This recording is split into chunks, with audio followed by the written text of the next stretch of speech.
Hello दोस्तों, स्वागत है आप सभी का आपके अपने यूट्यूब चैनल प्राइम प्रभाकर पे। दोस्तों, आज की इस वीडियो में हम शुरुआत करेंगे 2021 के यूपी पीसीएस के प्रीलिम्स पेपर को। और इससे पहले हमने 2023 और 2022 के पेपर को देख लिया है। वो पीवाईक्यूज की लिस्ट में आपको डिस्क्रिप्शन में उनके लिंक मिल जाएंगे। अगर आपने नहीं देखा तो ज़रूर देखें, क्योंकि यूपी पीसीएस के एग्जाम में आपको पता है कि पीवाईक्यू से बहुत सारे क्वेश्चन रिपीट होते हैं। ठीक है, तो आज इसी कड़ी में आज हम 2021 वाला पेपर देखेंगे और हम कंप्लीट सारी व्याख्या सहित देख रहे हैं, तो आपके उसके साथ साथ अन्य ऑप्शन भी क्लियर होते जाते हैं। और इसमें तो और अच्छा है कि ये इन्होंने पूरा सेगमेंट वाइज बना के दिया है, तो इसमें तो सेगमेंट वाइज हो जाएगा। तो सबसे पहले हम प्राचीन इतिहास के सवाल देखेंगे। उसमें हमारा पहला सवाल है सेंधो सभ्यता से कि हड़प्पा सभ्यता का स्थल मांडी भारत के किस राज्य में स्थित है। तो आप सबको पता है कि मांडी जो है, अगर ये चूंकि यूपी स्पेशल का भी सवाल हो जाता है, तो मांडी उत्तर प्रदेश में पड़ता है और उत्तर प्रदेश के मुजफ्फरनगर जिले में पड़ता है। ये भी आप याद रखेंगे। ठीक है, मुजफ्फरनगर से लगभग 15 किलोमीटर दक्षिण में स्थित मांडी गांव हड़प्पा सभ्यता का एक नवीन स्थल थे। और यहाँ से खेत की जुताई के दौरान भारी मात्रा में सोने के छल्ले, मिट्टी के बर्तनों के टुकड़े और ईंटें प्राप्त हुई हैं। तीन अलग अलग प्रकार के सोने के छल्ले मिलने से ऐसा अनुमान किया जाता है कि इनका प्रयोग मुद्रा के रूप में किया जाता था तथा इस स्थल पर कोई भी टकसाल ग्रह रहा होगा, ऐसी बात कही गई है। अब हम नेक्स्ट क्वेश्चन देखेंगे। तो सैंधव सभ्यता से एक ही सवाल आया था और अगला हमारा बौद्ध जैन एवं भागवत शैव धर्म से। हम डायरेक्ट क्वेश्चन पे आएंगे। क्या टॉपिक है उससे नहीं मतलब है, क्योंकि आपके मेन एग्जाम में ये नहीं लिखा होता है कि किस टॉपिक से आया है। बाकी आप देख के ही पहचान लेंगे। ठीक है, तो हमारा दूसरा क्वेश्चन ये कहता है, इस दूसरे क्वेश्चन में आपको कुछ जैन तीर्थंकर दिए हुए हैं और उनके निर्माण स्थल दिए हुए हैं। आपको बताना है कौन सा युग्म सुमेलित नहीं है। तो जो ऋषभनाथ हैं उनका अष्टापद उनका निर्माण स्थल है, ये एकदम से सही है।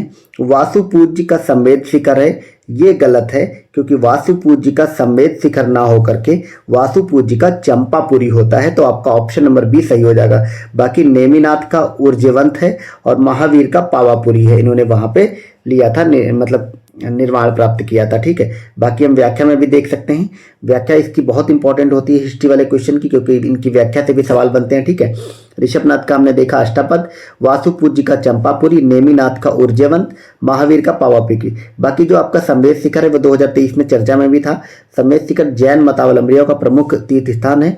यह झारखंड राज्य में पारसनाथ की पहाड़ी पर स्थित है। ठीक है, और यह जो पूरा क्षेत्र है यह सिद्ध क्षेत्र के नाम से जाना जाता है। ठीक है, तो ये आप लोग याद रखेंगे। अब नेक्स्ट हम चलते हैं तीसरे क्वेश्चन पे। हमारा तीसरा क्वेश्चन क्या कहता है कि सातवाहन नरेश के संदर्भ में कौन सा कथन सत्य है। सातवाहन नरेश प्राकृत भाषा के पोषक थे। सातवाहन काल में कला के लोक पक्ष को अधिक प्रोत्साहन मिला। तो इसमें बताना है आपको कौन सा स्टेटमेंट सही है। तो इसमें आपके दोनों के दोनों स्टेटमेंट सही हैं।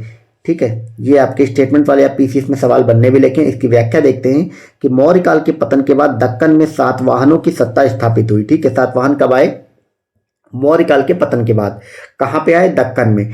गौतमी पुत्र शतकर्णी ने इस वंश को सर्वोच्च शिखर पर पहुंचाया। सातवाहनों ने प्राकृत भाषा का संरक्षण दिया तथा सातवाहन राजा हाल ने प्राकृत भाषा में गाथा सप्तशती की रचना की। सातवाहनों ने स्थापत्य कला, चित्रकला के साथ साथ कला के लोक पक्ष को भी प्रोत्साहन दिया। ठीक है, तो आपसे ये भी पूछा जा सकता है कि गाथा सप्तशती किसकी रचना है। तो ये हाल की रचना है और राजा थे सातवाहन, वो हाल उन्होंने लिखी और ये प्राकृत भाषा में लिखी गई है। अगला आपको मिलान करना है कि कौन सा सुमेलित नहीं बताना है। शासक दिए हैं और उनके राज्य दिए हुए हैं। ठीक है, राणा हमीर क्या ये मेवाड़ के राजा? तो इसमें पूछा गया है कि राणा हमीर मेवाड़ के राजा थे, ये एकदम सही बात है। हमीर देव जो थे वो है मेवाड़ के राजा थे। राणा चुंडा मारवाड़ के थे, ये भी सही है। मलिक राजा फारूकी खानदेश के राजा थे, ये भी सही है। ठीक है, आपके जो मलिक सरवर ख्वाजा जहां, ये मालवा के राजा नहीं थे, ये जौनपुर के राजा थे। ठीक है, इसलिए आपका ऑप्शन नंबर डी सही हो जाएगा। आप लोग इनको एक सूची बनाते हुए चले, क्योंकि इस टाइप का मिलान करने के खूब सारे क्वेश्चन आपके पूछे जाते हैं। व्याख्या में भी वही चीज लिखी हुई है। आप लोग अगर नहीं लिखते हैं तो इस व्याख्या वाला जो पार्ट होता है इसका स्क्रीनशॉट ले लिया करिए, ताकि आपके रिवीजन में आसानी रहेगी। अब हम नेक्स्ट क्वेश्चन देखते हैं। यहाँ पे कुछ रचनाएं दी हुई हैं, उनको आपको मिलान करना है। ठीक है, तो रागमाला किसकी रचना है? रागमाला जो है पुंडरीक विट्ठल की रचना है। रस कौमुदी जो है, रस कौमुदी श्रीकंठ की रचना है। राग विबोध जो है वो है सोमनाथ की रचना, और चतुर्दंडी प्रकाशिका जो है वो वेंकटरमन की रचना है। इस हिसाब से अगर देखें कॉम्बिनेशन तो ऑप्शन नंबर ए बन रहा है, आपका ए सही हो जाता है। व्याख्या में भी वही सारी चीजें लिखी हुई हैं। नेक्स्ट क्वेश्चन 6 नंबर पे आ गए, इसमें कथन कारण वाला क्वेश्चन है, और इसमें हम देख लेते हैं। इसमें कथन कारण वाला क्वेश्चन क्या कहता है कि मुगल काल मूल रूप से एक सैनिक राज्य था, ठीक है, और मूल रूप से एक सैनिक राज्य था, और केंद्रीय शासन व्यवस्था के विकास की प्राण शक्ति उसकी सैनिक शक्ति पर निर्भर थी। चूंकि ये दोनों स्टेटमेंट सही है, और क्यों सैनिक स्टेट था इसलिए ये उसकी व्याख्या भी करता है, इसलिए आपका ऑप्शन नंबर ए सही हो जाएगा। यही चीज इसकी व्याख्या में लिखी हुई है। थोड़ा व्याख्या पढ़ लेते हैं क्योंकि व्याख्या में कुछ फैक्ट मिल जाते हैं कि मुगल काल सैनिक शक्ति का पर आधारित एक केंद्रीकृत व्यवस्था थी जिसमें नियंत्रण और संतुलन का प्रभावी समायोजन था। मनसबदारी व्यवस्था के माध्यम से सैन्य अधिकारियों पर बेहतर नियंत्रण स्थापित करने का प्रयास किया जाता था। मुगल काल में सैन्य प्रशासन का प्रमुख मीरबख्शी होता था। वह व्यक्तिगत तौर पर घोड़ों के दाग तथा सैनिकों की उपस्थिति की जांच करता था, ठीक है, तो यही वाली बात लिखा गया है। अगला क्वेश्चन हम देखते हैं कि नामक पुस्तक शेख निजामुद्दीन औलिया की, सॉरी मैंने पूरा क्वेश्चन नहीं देखा, आपका क्वेश्चन यहाँ से है कि फवायदुल फवाद नामक पुस्तक शेख निजामुद्दीन औलिया की बातचीत का विवरण है, इसका संकलन किसने किया है? तो ये किया है आपके हमीर हसन निजामी सिजजी ने, सॉरी हमीर हसन निजामी नहीं, हसन निजामी ये ऑप्शन में है, लेकिन आपका जो आंसर सही है वो होगा अमीर हसन सिजजी ने किया था, ठीक है। इसकी व्याख्या इसके बारे में देख लेते हैं कि फवायदुल फवाद नामक पुस्तक जो शेख निजामुद्दीन औलिया की बातचीत का विवरण है, इसका संकलन अमीर हसन सिजजी ने किया। निजामुद्दीन औलिया एक महत्वपूर्ण सूफी संत थे जो दिल्ली सल्तनत के 7 महत्वपूर्ण सुल्तानों के काल से संबद्ध रहे थे। यह भी क्वेश्चन पूछा जाता है कि निम्न में से किस संत ने, सूफी संत ने 7 राजाओं का कार्यकाल देखा? तो वो निजामुद्दीन औलिया ही थे। अगला क्वेश्चन है कि राजा रणजीत सिंह ने किस स्थान पर अदालत आला की स्थापना की? तो वो की थी लाहौर में, ठीक है।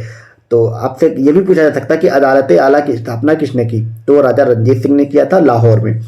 राजा रणजीत सिंह ने लाहौर में अदालत आला की स्थापना की तथा लाहौर में ही तोप निर्माण कारखाना खोला।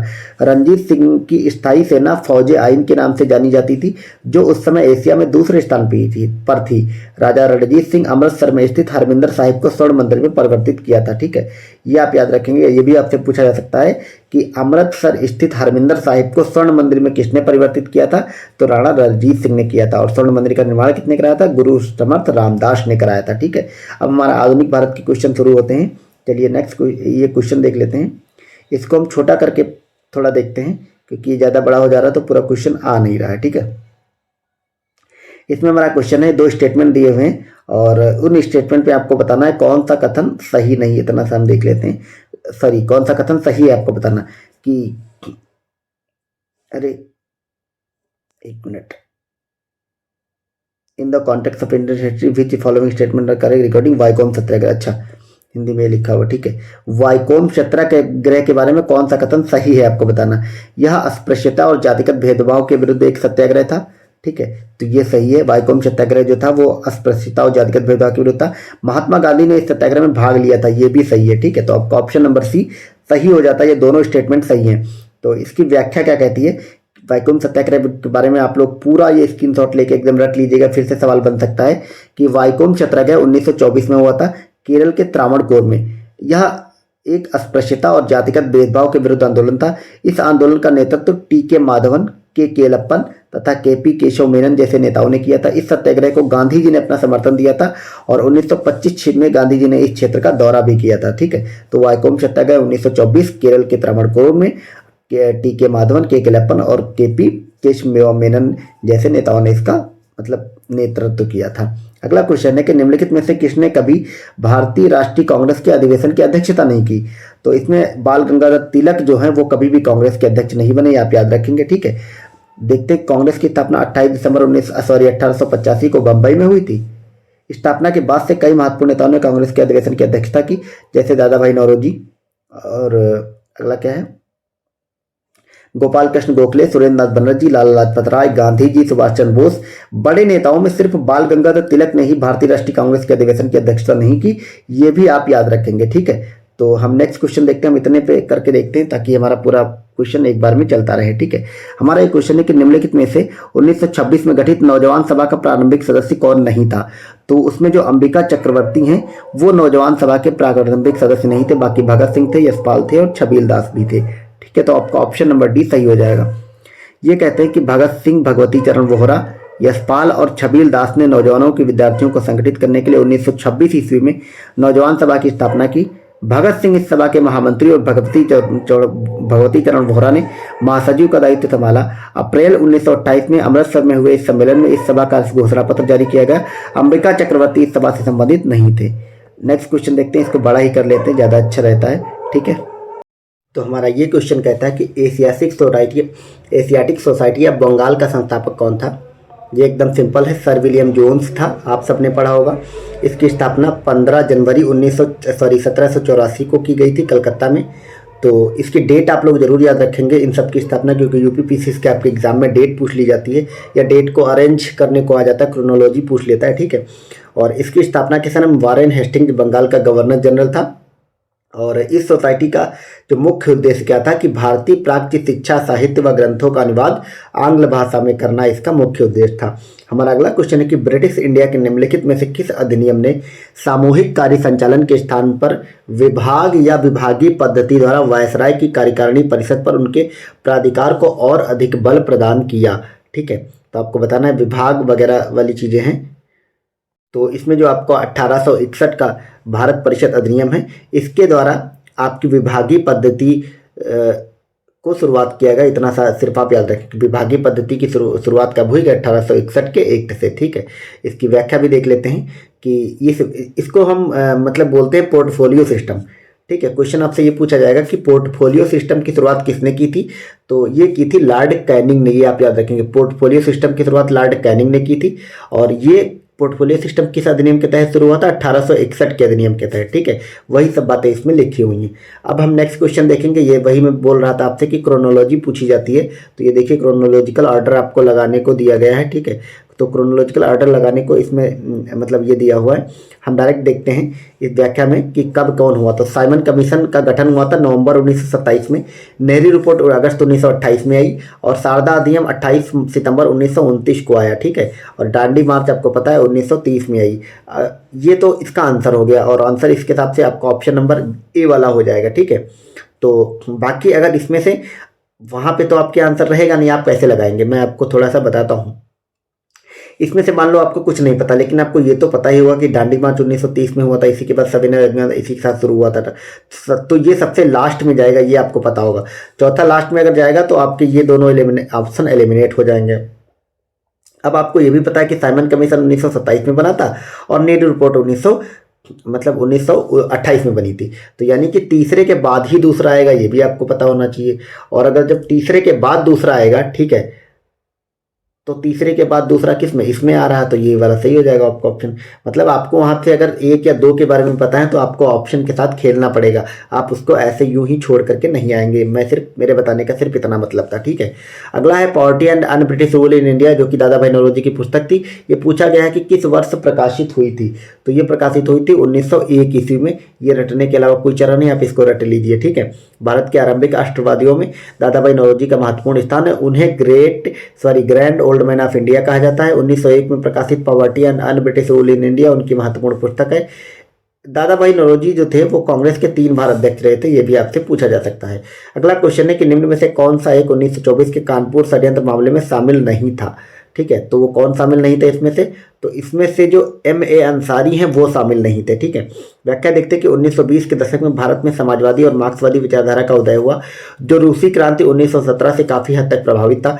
17 मार्च 1924 के कानपुर षड्यंत्र का मामला भारत के कम्युनिस्टों की क्रांतिकारी गतिविधियों से संबंधित था। कानपुर षड्यंत्र में मुजफ्फर अहमद, नलिनी गुप्ता, शौकत उस्मानी, S.A. डोंगे शामिल थे। इन सभी पर आरोप लगाया गया कि ये सभी हिंसक क्रांति द्वारा ब्रिटिश भारत की संप्रभुता के प्रतीक राजा को पूरी तरह से वंचित करने की मांग कर रहे हैं। M.A. अंसारी कानपुर षड्यंत्र में शामिल नहीं थे। अगला क्वेश्चन है कि उस विदेशी पत्रकार का नाम बताइए जिसने धर्षणा साल्ट वर्क्स पर सत्याग्रह के बारे में समाचार लिखे थे। तो वो लिखे थे वेब मिलर ने, ये आप याद रखेंगे। और जो वेब मिलर था, इन्होंने धर्षणा साल्ट वर्क्स जो थे, यानी कि जो नमक सत्याग्रह वगैरह था, उस पर इन्होंने लेख लिखे थे, समाचार वगैरह छापे थे। ठीक है, व्याख्या देखते हैं कि सविनय अवज्ञा आंदोलन 1930 ईस्वी के दौरान सरोजनी नायडू, इमाम साहब और मणिलाल के नेतृत्व में 21 मई 1930 ईस्वी को लगभग 35,000 स्वयंसेवकों ने धरसना नामक नमक कारखाने पर धावा बोला और जहां इन्हें लाठियों से पीटा गया।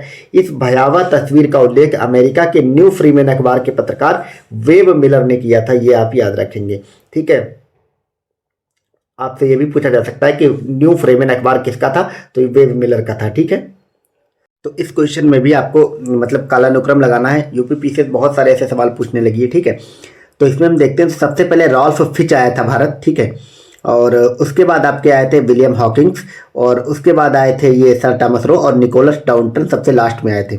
और इस प्रकार आपका ऑप्शन नंबर ए सही हो जाता है। अब हम व्याख्या देख लेते हैं, और व्याख्या में सन लिखा हुआ, आप लोग इसको एकदम नोट डाउन कर लेंगे, क्योंकि यहाँ से अगर आपको ये याद रहेगा तो आप लोग ज़रूर कर लेंगे। बाकी आप लोग कोई ट्रिक भी बना सकते हैं इसको रट, क्योंकि इतनी सारी डिटेल्स हो जाती, खाली यही तो है नहीं, बहुत सारी तो रट नहीं मिलता है।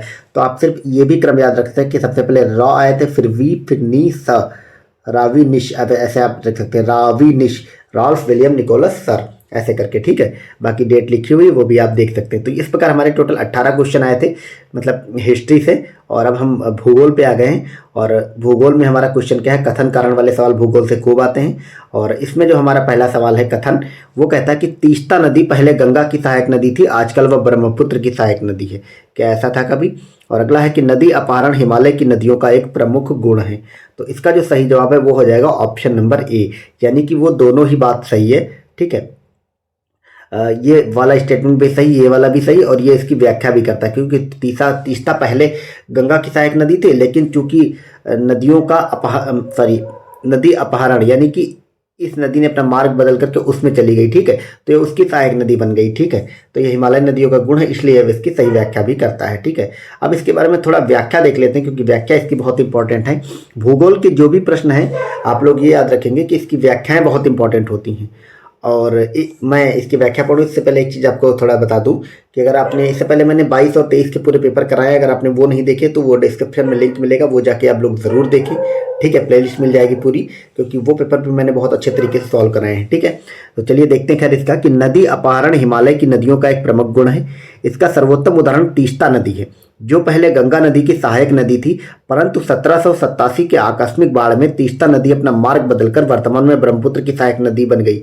तीस्ता नदी ब्रह्मपुत्र की सबसे पश्चिमी दाहिनी तट की सहायक नदी है, जो कंचनजंगा से निकलकर दार्जिलिंग की पहाड़ियों से प्रभावित होते हुए आगे बढ़ती है, जिसमें रांगपो, संगीत और सेबक जैसी सहायक नदियां आकर मिल जाती हैं। ठीक है, तो ये इसकी व्याख्या है, बहुत इंपॉर्टेंट होती है। भूगोल के सवाल में आपको व्याख्याएं बहुत देखनी है, क्योंकि व्याख्याओं में इतने सारे मतलब नई जानकारियां मिलती हैं, नए फैक्ट मिलते हैं, वही फैक्ट आपसे अगली बार पूछे जा सकते हैं।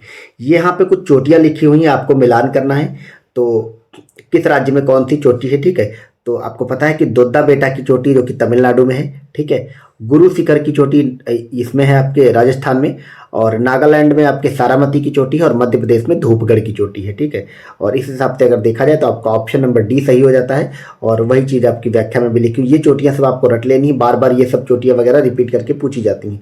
अगला क्वेश्चन है कि भारतवर्ष में खारे पानी की सबसे बड़ी झील कौन सी है?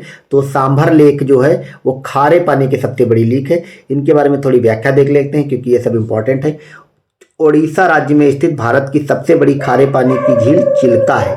ठीक है, तो जबकि चिल्का है, लेकिन इसमें ऑप्शन नंबर बी सांभर क्यों माना गया है? क्यों? क्योंकि आगे व्याख्या देखते हैं कि चिल्का जो है वो एक लैगून झील है, जो झींगा मछली के उत्पादन के लिए प्रसिद्ध है। ठीक है, अगली बार आपसे पूछा जा सकता है कि झींगा मछली के उत्पादन के लिए कौन फेमस है, तो चिल्का झील। ये एक लैगून झील है। सांभर झील राजस्थान में जयपुर से 60 किलोमीटर की दूरी पर भारत की अंतःस्थलीय बृहत्तम खारे पानी की झील है, जहां पर नमक का उत्पादन किया जाता है। ठीक है, और लोनार झील महाराष्ट्र के बुलबाना जिले में स्थित ज्वालामुखी उल्कापात द्वारा निर्मित है। वुलर झील जम्मू कश्मीर राज्य में स्थित है, और भारत की सबसे बड़ी ताजे पानी की भी झील है। कौन? जम्मू कश्मीर की वुलर झील। ये भी आप याद रखेंगे। आपसे पूछा जा सकता है कि भारत की सबसे बड़ी ताजे पानी की झील कौन है, तो है वुलर झील। ठीक, अगला यह झेलम नदी पर स्थित है, और यह एक गोकुर झील का उदाहरण है। कौन सी झील का उदाहरण है? वुलर झील गोखुर झील का उदाहरण है। आयोग ने इस प्रश्न का उत्तर बी माना है, जो कि असत्य है, भी आपको याद रखना है। कक्षा 9 की एनसीईआरटी समकालीन भारत में भारत की सबसे बड़ी खारे पानी की झील चिल्का को दर्शाया गया। ओहो, तो इसीलिए आपका जो सही उत्तर है वो ए होगा। मैंने आपको ऊपर बी बताया जो कि गलत होगा, ये आप याद रखेंगे।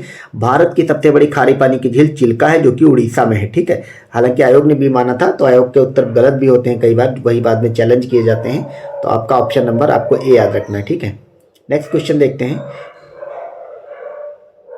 बहुत आवाज आ रही बाहर से। ये क्वेश्चन है कि निम्नलिखित में से कौन सी नदी भारतीय गंगा नदी बेसिन का हिस्सा नहीं। ओनली मतलब इसमें आपको ओवरऑल ये बताना है कि इसमें से कौन सी नदी गंगा नदी की सहायक नदी नहीं है। तो पुनपुन गंगा की सहायक है, अजय गंगा की सहायक है, जलांजी भी गंगा की सहायक है, जोक नदी इसकी नहीं बल्कि महानदी की सहायक नदी, इसलिए यही सही हो जाएगा, ठीक है।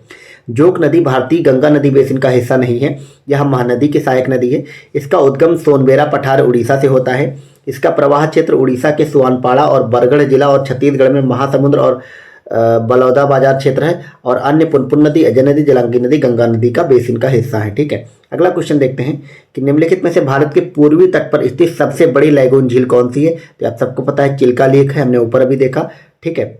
और भारत के पूर्वी तट पर स्थित सबसे बड़ी लैगून झील चिल्का है जो कि उड़ीसा में है। इसे वर्ष 1981 में रामसर स्थलों की सूची में शामिल किया गया था।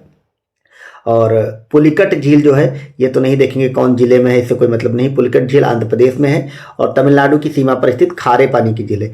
कुलेरू झील का संबंध भी आंध्र प्रदेश से है और किली वैली झील का संबंध तमिलनाडु राज्य से है। तो आप देख रहे हैं कि व्याख्या में कितनी सारी आपको जानकारी मिल गई। पुलिकट आंध्र प्रदेश में है, ठीक है। और कौन सा, कुलेरू आंध्र प्रदेश में है, किली वैली तमिलनाडु में है और चिल्का तो आपको पता है उड़ीसा में है, ठीक है। तो भूगोल के जितनी भी सवाल हैं इसकी व्याख्याएं बहुत इंपॉर्टेंट है, आप लोग याद रखेंगे। इसमें आपको बताना है कि कौन सा सुमेलित नहीं है, ठीक है। तो इसमें जलप्रपात हैं और कौन सी नदी पे है, तो आपको बताना है कौन सा सुमेलित नहीं है, ठीक है। हुंडरू जलप्रपात सुवर्णरेखा नदी पे है, एकदम सही है। चचाई जलप्रपात बीहड़ नदी पे, ये भी सही है। धुआंधार जलप्रपात नर्मदा नदी पे, ये भी सही है, सबसे ज़्यादा ही पूछा जाता। जो बूढ़ा घाघ जलप्रपात है वो कांची नदी पे नहीं है, इसीलिए गलत हो जाता है, यही वाला सही है। क्यों? क्योंकि बूढ़ा घाट जो जलप्रपात है वो बूढ़ा नदी पे स्थित है, ठीक है, कांची नदी पे नहीं है। और ये कहाँ है? ये झारखंड में है और झारखंड का सबसे ऊंचा जलप्रपात है। कांची नदी स्थित दसम जलप्रपात है, ठीक है। ये दोनों जलप्रपात झारखंड में, कौन से? दसम और बूढ़ा घाघ। जबकि अन्य जो है हुंडरू जलप्रपात सुवर्णरेखा नदी पे, कहाँ है? झारखंड में, ठीक है। हुंडरू जलप्रपात सुवर्णरेखा नदी झारखंड में है। चचाई जलप्रपात बीहड़ नदी मध्य प्रदेश में, धुआंधार जलप्रपात नर्मदा नदी मध्य प्रदेश में है, ठीक है।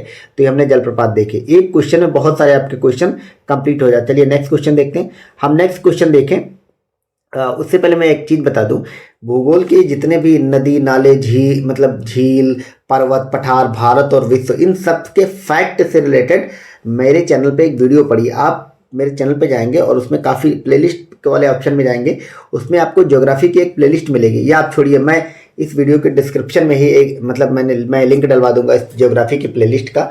आप उस प्लेलिस्ट में जाएंगे, बहुत छोटे छोटे वीडियो, आपको 4 वीडियो मिलेंगे, मुश्किल से 7-8 मिनट 10-12 मिनट के आसपास के वीडियो होंगे। एक आध वीडियो तो आपको 5-6 मिनट का मिलेगा।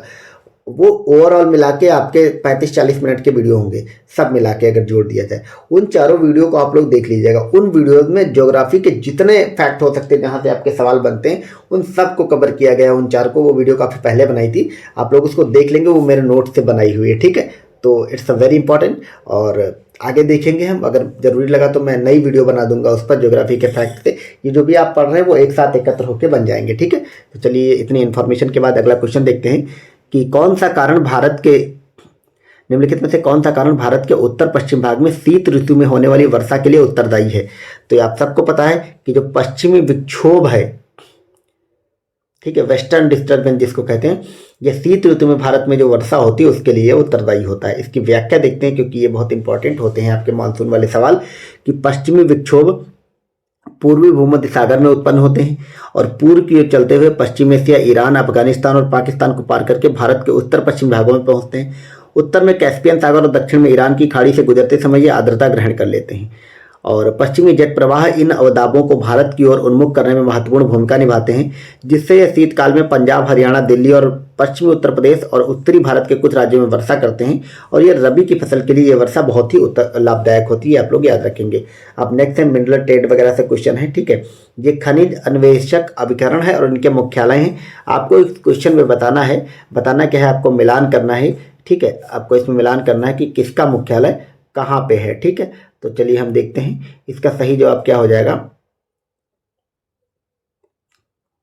तो ये आपका जो तेल एवं गैस आयोग है वो कहाँ स्थित है? तो तेल एवं गैस आयोग जो है वो आपका स्थित है नई दिल्ली में। डायरेक्ट हम इसमें ये बड़ा करने पर थोड़ा छोटा दिख जा रहा है, ठीक है। तो इसमें जो तेल और गैस आयोग है वो नई दिल्ली में है। खनिज अन्वेषण निगम लिमिटेड जो आपका है वो आपका है हैदराबाद में। राष्ट्रीय खनिज विकास निगम जो है वो आपका है भुवनेश्वर में। और राष्ट्रीय एल्युमिनियम कंपनी लिमिटेड ये आपका है, सॉरी ये है भुवनेश्वर में, और खनिज विकास निगम हैदराबाद में है। तो इस हिसाब से डायरेक्ट हम यहीं पे देखते हैं इसका आंसर कि तेल एवं प्राकृतिक गैस आयोग नई दिल्ली, खनिज अन्वेषण निगम लिमिटेड नागपुर, राष्ट्रीय खनिज विकास निगम हैदराबाद, एल्युमिनियम वाला भुवनेश्वर में, ठीक है। ये है आपका। अब अगला देखते हैं कि एनटीपीसी की सिंगरौली स्थित इकाई के संदर्भ में कौन सा कथन सही है। सिंगरौली छत्तीसगढ़ राज्य के उत्तरी भाग में है या एनटीपीसी की सबसे पुरानी इकाई है। तो इसमें केवल दो आपका सही है, और इसमें पहला वाला स्टेटमेंट गलत है। क्यों गलत है? क्योंकि यह एनटीपीसी की सबसे पुरानी इकाई है, ठीक है। ये तो सही है, छत्तीसगढ़ के उत्तरी भाग में गलत है। क्योंकि सिंगरौली जो है, हाँ इसलिए गलत है क्योंकि सिंगरौली छत्तीसगढ़ में नहीं पाया जाता बल्कि उत्तर प्रदेश क्षेत्र में पाया जाता है, और उत्तर प्रदेश के सोनभद्र जिले में पाया जाता है, ठीक है। इसका छत्तीसगढ़ से लेना देना नहीं, इसलिए पहला वाला स्टेटमेंट गलत हो जाएगा। बाकी एनटीपीसी वगैरह के बारे में लिखा गया कि सिंगरौली इकाई 1970 में इसने बनाया था, ठीक है। तो यही सब व्याख्या में लिखा हुआ, कुछ भी नया नहीं है। अब हम ये हमारे भारत का भूगोल समाप्त होता है, अब हम विश्व के भूगोल पे आ गए हैं, ठीक है। और इसमें हमारा पहला क्वेश्चन है कि इंडोनेशिया के द्वीप समूह में पश्चिम से पूर्व दिशा की ओर सही क्रम में आपको लगाना है। हम देखते हैं इंडोनेशिया में सबसे पहले कौन सा द्वीप पड़ता है। तो इंडोनेशिया में अगर हम पश्चिम से पूर्व पढ़ेंगे तो सबसे पहले आपका सुमात्रा पड़ेगा, और सबसे पहले सुमात्रा पड़ता तो ये दो ऑप्शन आपके कट हो जाएंगे। उसके बाद जावा, और जावा है दोनों में तो जावा भी हो सकता है, ठीक है। फिर बाली या लोमनोक में से कौन पड़ता है? तो फिर पड़ता है बाली, आप याद रखेंगे। लोमनोक लास्ट में पड़ता है, ये आप याद रखेंगे। ऑप्शन नंबर बी सही हो जाएगा, ठीक है। तो अगर पश्चिम से पूर्व की बात करें तो पहले सुमात्रा पड़ेगा और अंत में पड़ेगा लोम्बोक, ये आप याद रखेंगे, ठीक है। तो इसकी व्याख्या भी वही चीज़ें लिखी हुई हैं, ठीक है। व्याख्या थोड़ा देख लेते हैं कि भूगोल की व्याख्याएं बहुत इंपॉर्टेंट हैं। इंडोनेशिया गणराज्य एशिया की मुख्य भूमि के दक्षिण पूर्वी सिरे ऑस्ट्रेलिया महाद्वीप के मध्य स्थित है। इसके मुख्य द्वीप जो पश्चिम से पूर्व क्रमशः सुमात्रा, जावा, बाली, लोम्बोक, ओरियन और जया हैं। इसके सुमात्रा द्वीप से 0 डिग्री अक्षांश रेखा गुजरती है तथा यह द्वीप इंडोनेशिया के क्षेत्रफल के आधार पर सबसे बड़ा द्वीप है। इंडोनेशिया की राजधानी जकार्ता है, हालांकि राजधानी अब नुसांतरा हो गई बदल करके। जावा द्वीप पर यह स्थित है। इंडोनेशिया के को मसालों का देश कहा जाता है, ये भी इंपॉर्टेंट है। यह सिनकोना के उत्पादन में अग्रणी है, ठीक है। तो ये भी आप याद रखेंगे, सिनकोना के उत्पादन में अग्रणी कौन है? इंडोनेशिया। अगला क्वेश्चन है, निम्नलिखित में से कौन सा देश काला सागर यानी ब्लैक सागर के तट पर स्थित नहीं है? तो इसमें सीरिया स्थित नहीं है, आप याद रखेंगे। जॉर्जिया स्थित है, टर्की स्थित है और बुल्गारिया भी स्थित है। आप मेरे चैनल में जाएंगे और अब मेरे चैनल पे शॉर्ट मैंने बहुत कम शॉर्ट डाल लगते हैं, 8-10 शॉर्ट पड़े होंगे। उसमें मैंने एक ट्रिक समझा रखी 2 वीडियोस में कि ब्लैक सागर के आसपास के देश और कैस्पियन सी के आसपास के देश वाली ट्रिक। तो वो आप शॉर्ट देख लेंगे, 1 मिनट का है, तो आपको वो ट्रिक याद हो जाएगी और आप अच्छे से याद कर लेंगे इन सारे देशों को, कौन किसके मतलब सागर के आसपास वाले देश हैं, ठीक है। तो ये लिखा हो कि काला सागर पूर्व में जॉर्जिया तथा काकेशस पर्वतमाला है, तो ये भी आप याद रखेंगे, ये इसका फैक्ट दिया हुआ, ठीक है। नेक्स्ट क्वेश्चन है कि नोबी और कांतो मैदान किस देश में स्थित हैं? तो ये आप सबको पता है कि नोबी और कांतो मैदान जापान में स्थित है, ठीक है। नोबी और कांतो मैदान जापान में स्थित है। नोबी का मैदान होन्शु द्वीप पर स्थित है। यह तृतीय सघनतम जनसंख्या वाला क्षेत्र है। नगोया इस प्रदेश का बृहत्तम शहर है, नगोया प्रोटोकॉल भी आया था। नोबी मैदान क्षेत्र में चावल और सब्जियों की खेती होती है। कांतो मैदान होन्शु द्वीप के मध्य में स्थित है। टोक्यो शहर इसी कांतो मैदान पर है, ठीक है। अगला है, ये ज्वालामुखी पर्वत हैं और आपको इनको मिलान करना है, ठीक है। तो माउंट रेनर कहाँ स्थित है आप लोग बताएं। माउंट एटना आप सबको पता है इटली में स्थित है, ठीक है। तो बी का 1 ये हो जाएगा। और अगर माउंट एपो की बात करें तो माउंट एपो आपका स्थित है माउंट एपो, हाँ माउंट एपो जो आपका है वो फिलीपींस में स्थित है, ठीक है। माउंट पेरिकोटीन आपका मैक्सिमो में है और रेनर आपका यूएसए में है, ठीक है। और इस प्रकार का अगर आपका रेनर यूएसए में है तो ये आपका ऑप्शन नंबर बी वाला सही हो जाएगा, ठीक है। ये अगर व्याख्या देखें, हाँ ऑप्शन नंबर बी सही है। ये देख सकते हैं आप, रेनर यूएसए, एटना इटली और पेरिकोटीन मैक्सिको और एपो फिलीपींस, ठीक है। नेक्स्ट क्वेश्चन देखते हैं, ये सकोत्रा द्वीप के बारे में कौन सा कथन सही है, ये आपको बताना है। सकोत्रा द्वीप के बारे में कथन सही, यह ओमान का एक द्वीप है जो अरब सागर में स्थित है। क्या ये सही है? नहीं, ये गलत है। और इसे 2008 में यूनेस्को द्वारा विश्व प्राकृतिक विरासत स्थल के रूप में नामित किया गया था, ये सही है। क्योंकि सोकोत्रा जो द्वीप है ये यमन का एक द्वीप है, या ये ओमान का द्वीप नहीं है। ठीक है, आप व्याख्या देखते हैं कि सोकोत्रा द्वीप अरब सागर में अदन की खाड़ी के पास स्थित है और ये यमन का द्वीप है। ठीक है, सोकोत्रा द्वीप यमन का है, ओमान का नहीं है। इसकी जैव विविधता की दृष्टि से अत्यंत समृद्ध है। इसे 2008 में यूनेस्को द्वारा विश्व विरासत स्थल के रूप में नामित किया गया था।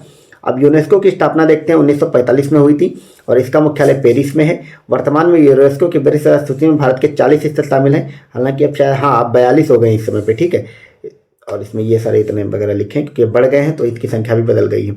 अगला है, निम्नलिखित में से कौन सा द्वीप कैरिबियन सागर में अवस्थित नहीं है? तो इसमें जो मरीडा द्वीप है वो कैरिबियन सागर में स्थित नहीं है। क्यों? क्योंकि मरीडा द्वीप जो है उत्तरी अटलांटिक महासागर में स्थित है। ठीक है, बाकी आप देख सकते हैं व्याख्या में भी वही सब बातें लिखी हुई हैं। अब हम आता है जलवायुमंडल से संबंधित क्वेश्चन, और इसमें हमारा पहला क्वेश्चन क्या कहता है कि निम्नलिखित में से मेकोंग नदी के बारे में आपको बताना है कौन सा कथन सही है। मेकोंग का उद्गम तिब्बत के पठार से होता है, ये एकदम सही बात है। मेकोंग का डेल्टा दक्षिण कंबोडिया के पास है, ये गलत है। ठीक है, तो आपका ऑप्शन नंबर ए सही हो जाता है। व्याख्या देखते हैं, मेकोंग नदी पर अक्सर सवाल बनते हैं कि दक्षिण पूर्व एशिया की सबसे बड़ी नदी है मेकोंग नदी, और जिसे दक्षिण पूर्व एशिया का डेन्यूब, दक्षिण पूर्व एशिया की गंगा भी कहते हैं। मेकोंग नदी का उद्गम तिब्बत के पठार से होता है। यहाँ से आगे बढ़कर यह म्यांमार, लाओस, थाईलैंड, लाओस एवं कंबोडिया, लाओस के मध्य सीमा बनाती है। इसकी सहायक नदी मिनाम के साथ साथ मिनाम डेल्टा वियतनाम से हो ची मिन सिटी तक होकर दक्षिण चीन सागर में है। ठीक है, यानी कि कंबोडिया से नहीं लगती, इसीलिए गलत हो जाता है। ठीक है, निम्नलिखित में से कौन सा एक सही सुमेलित नहीं है? स्थानीय पवनों के नाम है, आपको बताना कौन सा सही सुमेलित नहीं है। ठीक है, लेवेस स्पेन में बहती है, सही है। ब्रिक फिल्डर ऑस्ट्रेलिया में बहती है, ये भी सही है। ब्लैक रोलर उत्तरी अमेरिका में बहती है, ये भी सही। लेकिन जो सामल है वो ऑस्ट्रिया में नहीं बहती है।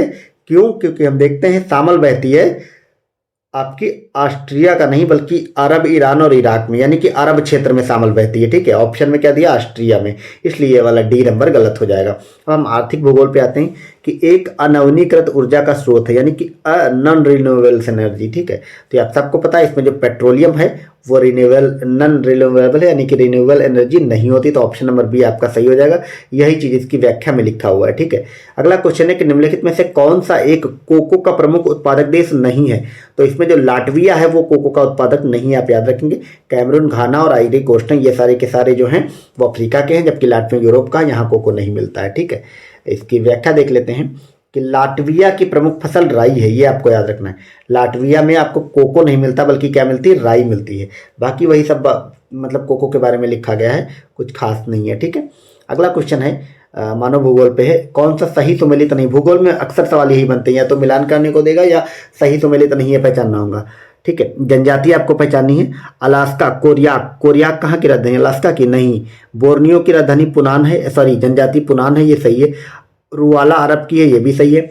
स्वीडन और फिनलैंड की लैप्स है, ये भी सही है। तो अब आपका ऑप्शन नंबर ए सही हो जाएगा, क्योंकि ए गलत है। क्यों? क्योंकि कोरियाक जो है वो साइबेरिया अर्थात रूस वगैरह की जगह है, अलास्का में नहीं पाई जाती। ठीक है, तो ये आप देख लेंगे, व्याख्या में भी यही सारी चीज़ें लिखी हुई हैं। इनकी जो व्याख्याएं होती वो इंपॉर्टेंट होती है, सब याद रखेंगे। अब हम जनसंख्या एवं नगरीकरण के क्वेश्चन पे आ गए हैं। भूगोल के हमारे क्वेश्चन कंप्लीट हो गए हैं। आपको बताना 2011 की जनगणना के अनुमानों के अनुसार भारत में कौन सर्वाधिक जनसंख्या वाला राज्य है? तो एकदम सा सिंपल सा सवाल, आप सबको पता है, यूपी का जनसंख्या की दृष्टि से पहला स्थान है पूरे भारत में। ठीक है, और ये शीर्ष 5 लिखे हुए हैं, उत्तर प्रदेश, महाराष्ट्र, बिहार, पश्चिम बंगाल, आंध्र प्रदेश, 5 राज्य हैं जो जनसंख्या। यूपी की जनसंख्या आपको याद भी रखनी है, 19.981 करोड़। ठीक है, 11 की जनगणना के अनुसार, और ये पूरे भारत की जनसंख्या का 16.51% है। ठीक है, नेक्स्ट क्वेश्चन है कि निम्नलिखित में से किस स्थान पर भारत में प्रथम नगर निगम स्थापित किया गया था? तो वो मद्रास में किया गया था, ये सब भी आप याद रखेंगे। भारत में पहला नगर निगम कहाँ स्थापित हुआ था? मद्रास में। ठीक है, व्याख्या देखते कि भारत में प्रथम नगर निगम की स्थापना मद्रास में किया गया था। कंपनी ने 1600 ईस्वी के चार्टर अधिनियम के अधीन प्राप्त अधिकारों के अंतर्गत एक चार्टर जारी कर जनप्रतिनिधि शासन की स्थापना के लिए न्यायिक पद्धति के विकास और करारोपण के लिए 29 सितंबर 1988 को मद्रास में भारत के प्रथम नगर निगम की स्थापना की। इतना आप याद रखेंगे। पहला नगर निगम कब हुआ? मद्रास में, और 1688 में। अगला क्वेश्चन है कि निम्नलिखित में से किसको नगरीकरण वक्र में त्वरित अवस्था कहा जाता है? तो ये कहा जाता है द्वितीय अवस्था को, यानी कि सेकंड स्टेज। ये रटने वाले क्वेश्चन होते हैं, आप लोग रट लेंगे, थ्योरेटिकल पार्ट होता है। नगरीकरण में वक्र में त्वरित अवस्था कहा जाता है सेकेंड स्टेज को। ठीक है, यही सब इनकी व्याख्या में भी लिखा हुआ। अगला क्वेश्चन है कि जन्म दर के संबंध में कौन सा कथन सही है? तो नगरीकरण जन्म दर को कम करने में सहायक है, ये एकदम सही स्टेटमेंट है। और ऊंची साक्षरता दर निम्न जन्म दर से सीधा संबंध, ये भी सही है। तो आपका ऑप्शन नंबर सी सही हो जाता है, ठीक है। ये एकदम अच्छे मतलब थ्योरेटिकल क्वेश्चन है, लेकिन सिंपल सा है, पढ़ेंगे आपको सही लग जाएगा। अगला क्वेश्चन है कि 2011 की जनगणना के अनुसार किस राज्य का जनसंख्या घनत्व तो सबसे कम है? तो आप सबको पता है अरुणाचल प्रदेश का जनसंख्या घनत्व सबसे कम है। यहाँ मतलब बहुत कम जनसंख्या और क्षेत्रफल ज़्यादा, चूंकि पेड़ पौधे मतलब जंगल वगैरह ज़्यादा रहते हैं, ठीक है। तो आप देख सकते हैं कि अरुणाचल प्रदेश का जनगणना सबसे कम मनी कितना है, 17 है। अब इसका मतलब क्या है कि प्रति 1 वर्ग किलोमीटर में केवल 17 लोग रहते हैं, जबकि बिहार का जनगणना सबसे ज़्यादा कितना है, 1106 है। ये आप याद रखेंगे, ठीक है। ये टॉप 5 कंट्री हैं जिनका मतलब कम जनसंख्या घनत्व वाले, अरुणाचल प्रदेश, फिर मिजोरम, फिर सिक्किम, फिर नागालैंड, फिर हिमाचल प्रदेश, ठीक है। तो आप ओवरऑल इसका याद रखेंगे 17 है, और बिहार का सबसे ज़्यादा 1106 है, ठीक है। नेक्स्ट क्वेश्चन देखते हैं। अब हमारा ये जनसंख्या और नगरीकरण के इतने ही क्वेश्चन थे। अब अगले क्वेश्चन में हम पॉलिटी की शुरुआत हो गई। चलिए अब 44वां नंबर क्वेश्चन हमारा पॉलिटी का है, देखते हैं क्या है। तो ये हमारा 44 नंबर क्वेश्चन है कि निम्नलिखित में से कौन सा शब्द भारतीय संविधान की प्रस्तावना में उल्लेखित नहीं है? संप्रभुता है, लोकतंत्रात्मक है, पंथ निरपेक्ष भी है, और फेडरल जो है संघीय, ये शब्द प्रस्तावना में नहीं है। इजी सवाल पूछे जाते हैं मतलब इससे। तो इसकी व्याख्या देख लेते हैं कि भारतीय संविधान की प्रस्तावना में संप्रभुता, पंथ निरपेक्षता, समाजवादी, लोकतंत्रात्मक गणराज्य का उल्लेख है, जबकि संघीय शब्द का उल्लेख प्रस्तावना में नहीं है। प्रस्तावना में सामाजिक, आर्थिक और राजनीतिक 3 तरह के न्याय है। ये भी पूछा जाता है कि न्याय कितने प्रकार के होते हैं, ठीक है। और आपके जो विचार, अभिव्यक्ति, विश्वास, धर्म और उपासना की स्वतंत्रता है, यानी कि स्वतंत्रता आपकी 5 प्रकार की है, इसका उल्लेख है, ठीक है। और ये हमारा जो प्रस्तावना है 26 नवंबर 1949 को संविधान सभा द्वारा अंगीकृत किया गया था इसको, ठीक है। अब नेक्स्ट क्वेश्चन देखेंगे। नेक्स्ट क्वेश्चन है, ये 4 राज्य दिए गए हैं और आपको इनको गठन के अनुसार कालानुक्रम व्यवस्थित करना है, ठीक है। तो सबसे पहले हम देखेंगे, सबसे पहले इन जो राज्य दिए हैं इसमें सबसे पहले हरियाणा का गठन हुआ था। आप डायरेक्ट व्याख्या देखेंगे क्योंकि यहाँ आपको ये याद रखना है, ठीक है। 1966 में बना था हरियाणा, ठीक है। गोवा 1987 में भारत में मतलब मिला था, उसके बाद पूर्ण राज्य बना था। और झारखंड जो है वो 2000 में बना था, और तेलंगाना 2014 में बनेगा। हालांकि आपको अगर इनके सन भी नहीं पता है तो आपको मतलब ऑप्शन से एलिमिनेट कर लेंगे, क्योंकि आपको यहाँ पे ये तो पता था कि तेलंगाना सबसे लास्ट में बना है 2014 में। तो तेलंगाना सबसे लास्ट में बना, यानी कि ये 2 नंबर सबसे लास्ट में जाएगा, और 2 सबसे लास्ट में इन दोनों में है, यानी कि ये 2 ऑप्शन तो आपके कट जाएंगे।